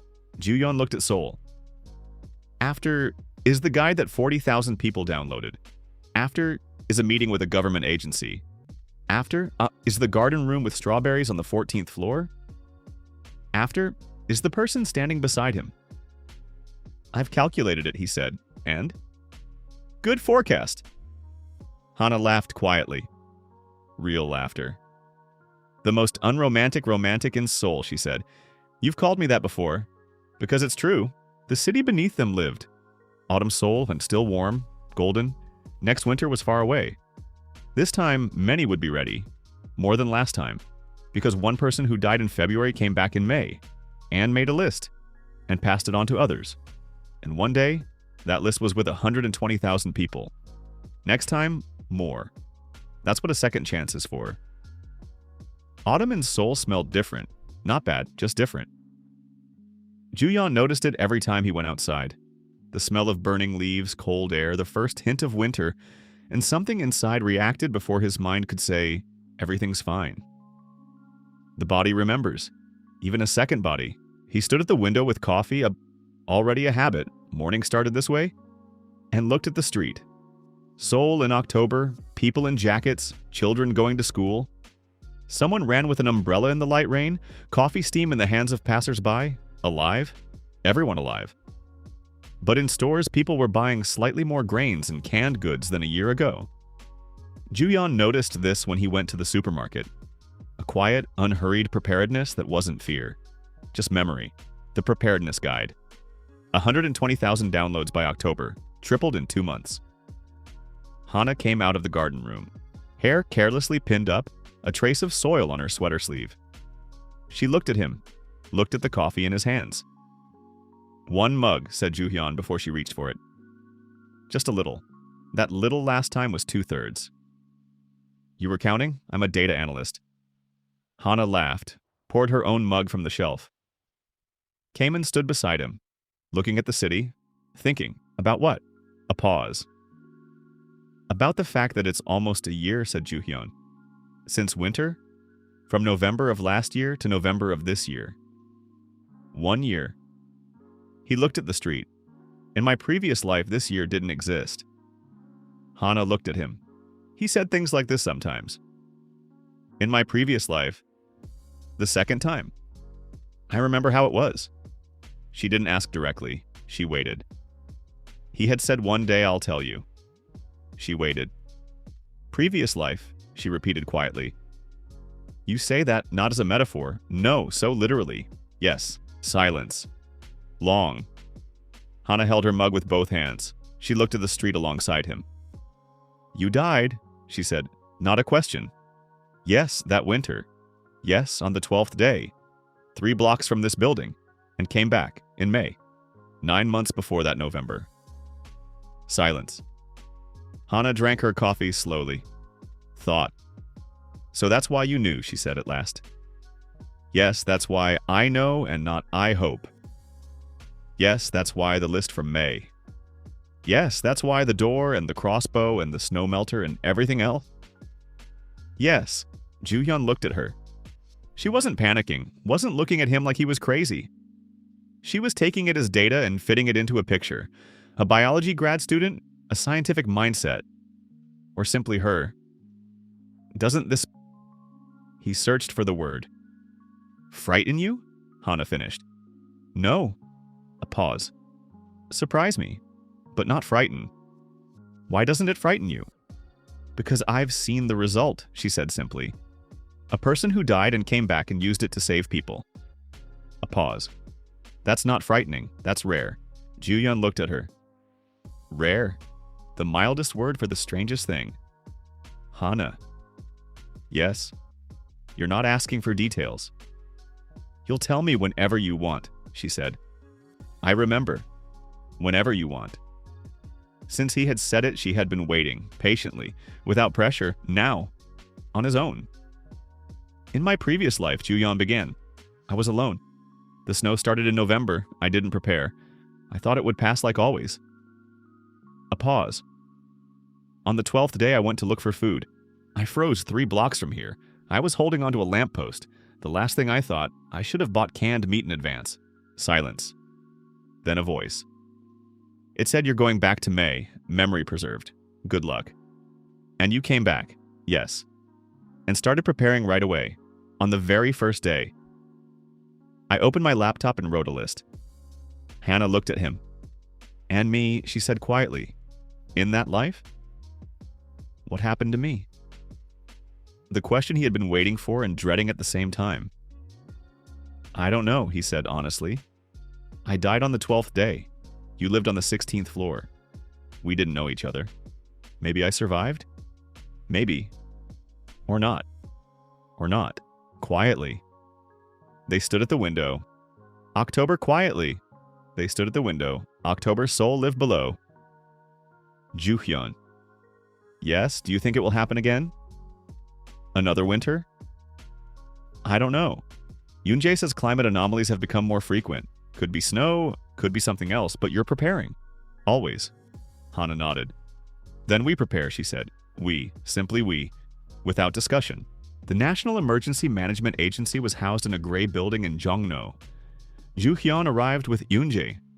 Hana stayed home. She had an interim results defense at her graduate program. The 8 months of data from the hydroponic system had impressed her supervisor. A non-standard experiment under non-standard conditions. Her words. The conference room was large, official, flags, portraits, a table for 20 people. On the other side, 4. An official in a suit, 2 in uniform, a woman with a laptop. Ju-hyun sat down, looked at them. The government. Slow, bureaucratic, with flags and protocols. But the only thing with scale. Park Yuhyun-si, the official began. We've studied your guide. It's impressive. Thank you. We'd like to offer cooperation. Official. The agency takes the methodology, adapts it, distributes it through official channels. A pause. Coverage. Several million households, several million. Juyeon looked at him. Terms, he said. We're listening. First, the guide stays open. Free. No restrictions on distribution. No subscribers-only versions or paid extensions. The official exchanged a glance with a colleague. Acceptable, he said. Second, the methodology is not changed without coordination with our group. No bureaucratic additions that turn 60 pages into 300. A longer pause. That's more difficult. That's a condition, said Juyeon evenly. If the document loses simplicity, it loses purpose. Nobody applies anything complicated. The woman with the laptop wrote something down. Third, Juyeon continued, our group gets access to the agency's survival data by district for analysis. To improve the methodology, that's confidential data. Aggregated, no personal data, statistics only. The official thought. We'll need to coordinate internally, he said. Of course, said Juyeon. We're not in a hurry. But the next winter is. Under the table, Yoonjae lightly touched his elbow, approvingly. After the meeting, they walked along the street. You held up well, said Yoonjae. Will they agree? The first 2 points? Yes. The third, they'll negotiate. But in the end, yes. She looked straight ahead. They need results after that winter. Political pressure. 7,000 deaths is a number that doesn't get forgotten. We use that. Exactly. They walked in silence for a while. Yuhyun-si? Said Yoonjae. Yes, a personal question. May I? Ask. How did you prepare so precisely? A pause. I've seen survival data. Hundreds of people prepared, but nobody this precisely. Supplies exactly for the right duration. Systems exactly for those conditions. As if you knew in advance. Not just that it would be cold, but exactly what would happen. A long silence. I analyze data, said Juyeon. Yoonjae looked at him. I'm also an analyst, she said calmly. You can't get that precision from open data. There weren't enough signals. She's smart. Very smart. She found him through army lists. She sees patterns. Juyeon walked. Tell her? Don't tell her, he told Hana, because Hana. Yoonjae is different, a partner, a professional. What changes if she knows? Yoonjae-si, he said. Yes, if I tell you something.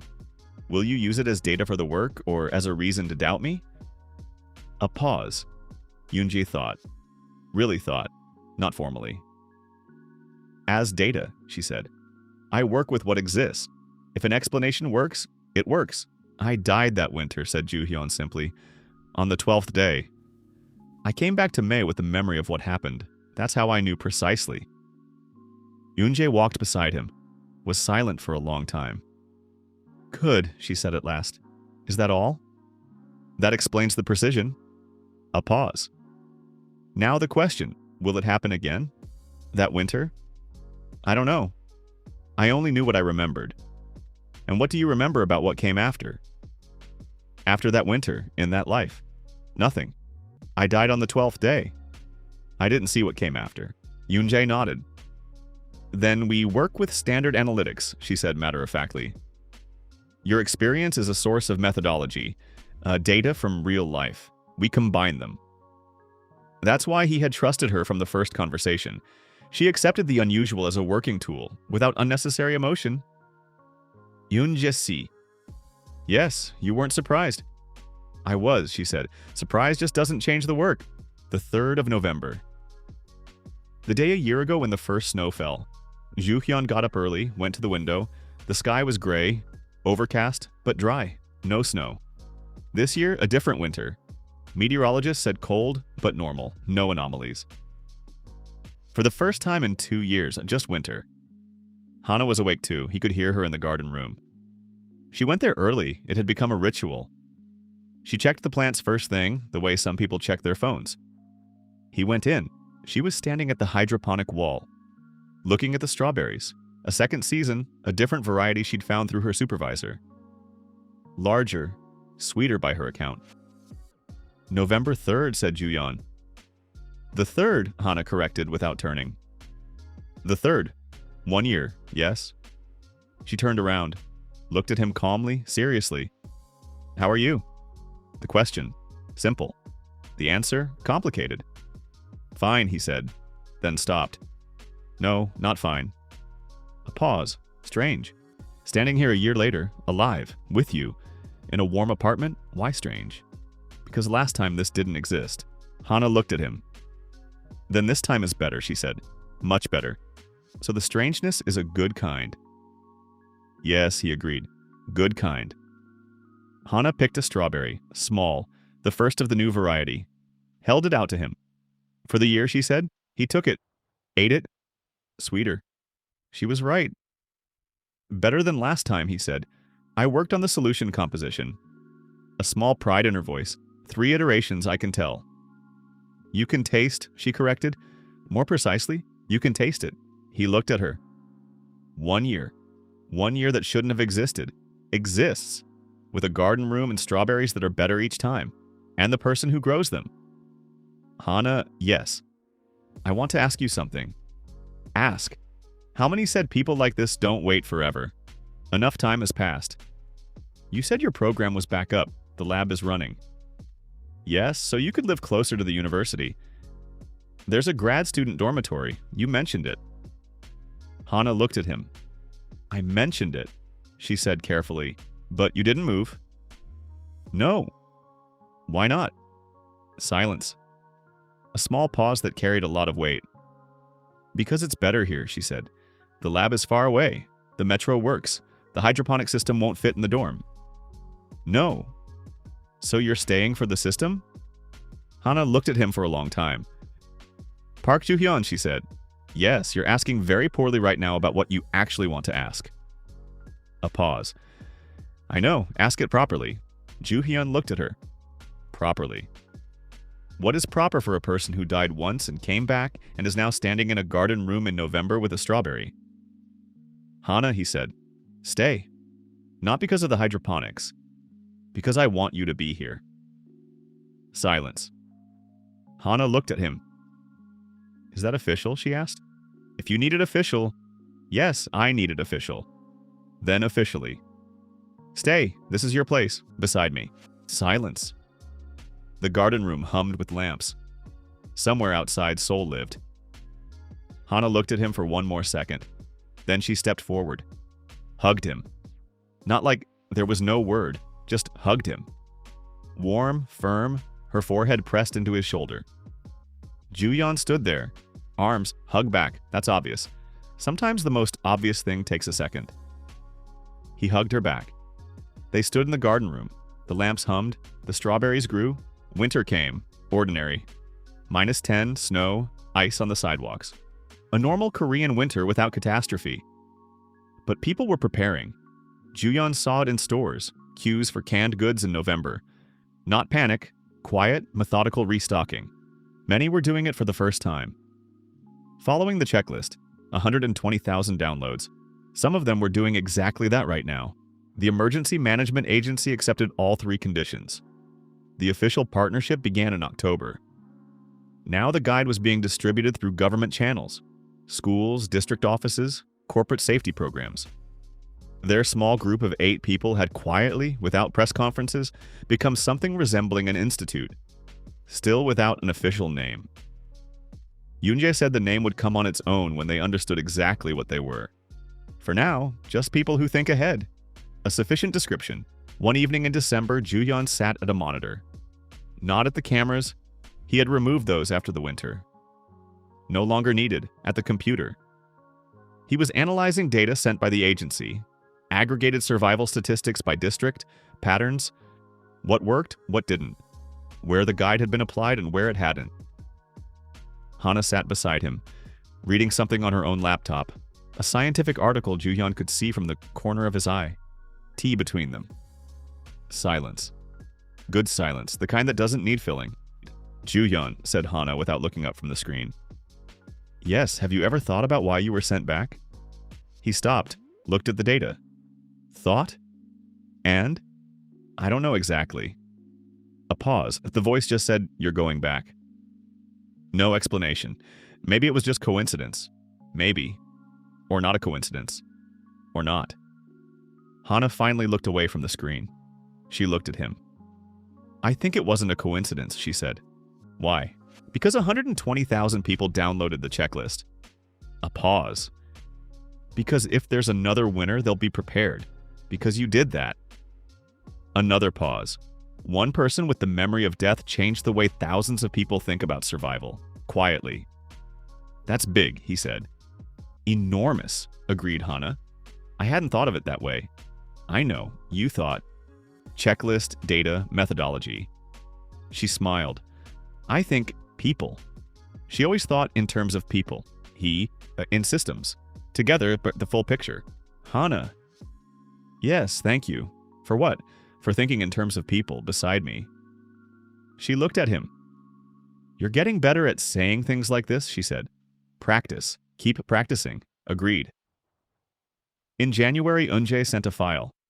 "Look at this. Interesting." Juyeon opened it. Climate data. Global, not just Korea. Temperature anomalies by region over the past 3 years. Ocean current patterns. Atmospheric data. He looked at the tables. A familiar feeling. Like in May of last year when he looked at different data and felt something coming together. He wrote to Eunjae. "What do you see?" Reply within a minute. Pacific current, temperature shift. If the pattern continues, in a year and a half to 2 years, possibly another anomaly. Not snow, something else. What else? I don't know precisely yet. Heat or drought or a combination. Not enough data yet. Juhyun stared at the screen. A year and a half to 2 years, the next time.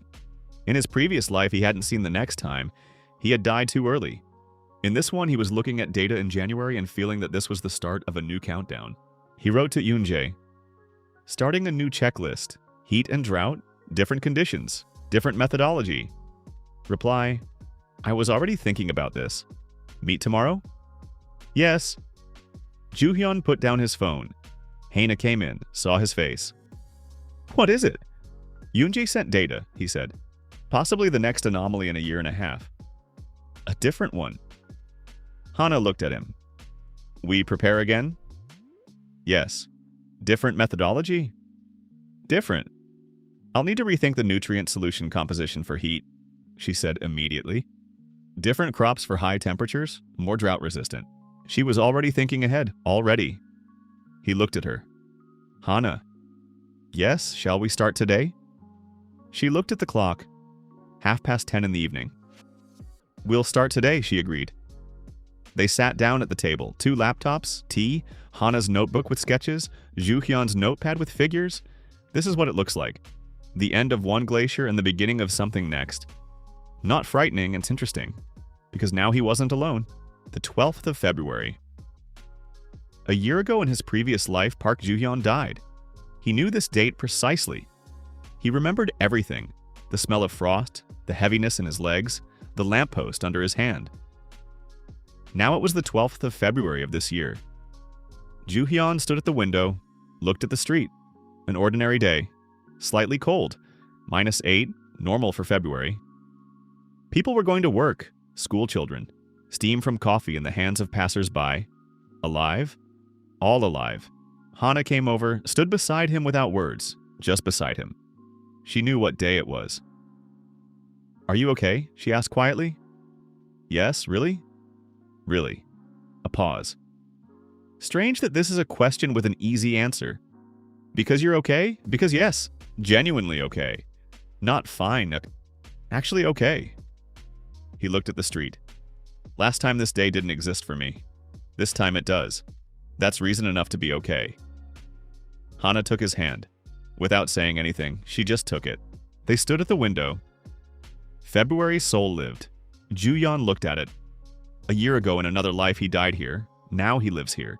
With a garden room and strawberries and a person who holds his hand. With a checklist held by 120,000 people. With new data about the next anomaly. With work that matters.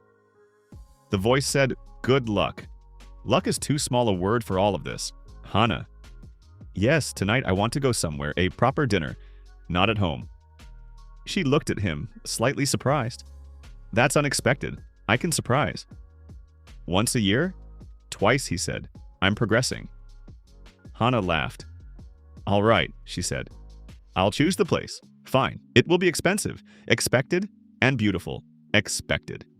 And you'll say it would have been more practical at home. I won't say that. She looked at him. Really? Really? A pause. Some things aren't about practicality. Silence. Short. Warm? Park Ju-yeon, said Hana. Yes, you're better every time. At what? At everything. Everything. A soft word for something large. You too, he said. Outside, February Seoul. Alive. Noisy. Warm despite the cold. One person died in February, another person lives in February. It's the same person. That's a difference, that's enough. March. Seoul was waking up. The first flowers, Manhwa, plum blossoms, white and pink. Ju-hyun saw them on the way to Yoonjae's office. A small tree at the entrance to a park. Still leafless, but already in bloom. Spring doesn't ask permission. It just comes. The new checklist was nearly ready. Heat and drought. A different threat, a different methodology. Hana wrote the section on water-efficient crops and alternative moisture sources. The engineer, thermal protection in reverse. Cooling instead of insulating. The doctor, on heat stroke and dehydration. Ju-hyun wrote the general part. Structure, checklist, logic. The same logic as in May 2 years ago. Just for a different threat. And not alone. Yoonjae was reading the draft. Good, she said. But add one thing. What? A section on psychology. A pause. After that winter, many people prepare physically. Supplies, insulation, water. But they don't prepare psychologically for prolonged isolation. For conflicts in a closed space. For making decisions under pressure. Ju-hyun thought. Psychology in the apocalypse. He hadn't thought of it as a separate section, but she was right. The group from the third floor in Hansel residence broke down, not because there wasn't food in the first days, but because there was no decision-making structure and leadership. That's psychology. We'll add it, he said. Will you write it? Together, said Yoonjae. Your practical experience. My theory of crisis behavior. Good. So Chan-ho, the former soldier, sat in the corner with his coffee. Listening. I'll add something on group dynamics, he said. What makes a group and not a mob? Add it, said Ju-hyun. That's how it works. 8 people. Different knowledge, one methodology. Better than one person with a list in May. Much better. In the evening, Ju-hyun walked home. Not far, 20 minutes. March, still cool but no longer cold. Plum blossoms along the way. The phone vibrated. Mom, Ju-hyun, did you see the news? They say summer will be hot. Should we prepare? He smiled. Oma. What? We're already preparing. Seriously? Seriously. I'll send a new checklist when it's ready. Another checklist. In her voice, a mix of pride and familiar worry. Can't you just live normally? I am living normally, Amma. With your girlfriend? Yes, are you coming on the weekend? Father wants... We'll come. She's a good girl. Smart. A pause. Don't lose her. Amma, don't lose her, I said. I won't. Are you sure? Sure. Mom gave a satisfied grunt. All right, I'm waiting on Sunday. I'll make your favorite. She hung up. Ju-hyun put away his phone, kept walking. Don't lose her. Mom's wisdom, simple and direct. Halmoni had said it too. Both right. Home, 14th floor, windows lit up. Hana was home. The garden room humming with lamps, the strawberries growing, the new checklist almost ready. The next anomaly, a year and a half away by Eunji's calculations. A year and a half to prepare. Enough, if you think ahead. He entered the building, took the elevator up. Opened the door, armored, 3mm steel, 4 locking points. He had left it. No reason to remove it. A reminder of what had mattered, and of what might matter again. The apartment smelled of food. Hana was cooking. You're home? She called from the kitchen. I'm home. Wash your hands. 5 minutes. Fine. He took off his shoes, hung up his jacket. He looked into the garden room. The hydroponic wall, green, alive. Strawberries, spinach, basil, peas climbing up the trellis. In the apocalypse, this was survival. Now it's just life. The difference that changes everything. He went to wash his hands, sat at the table. Hana put down the plates, something with rice and vegetables. It smelled good. They ate, talked about the checklist, about data, about Sunday at Mom's. Outside the window, Seoul in March, alive. One person died in February. One person lives in March. It's the same person. And this is the best version of his story. The apocalypse comes without warning, but sometimes someone comes back with a warning and makes a list and passes it on to others. And one day, that list is with 120,000 people. Next time, more. That's what a second chance is for.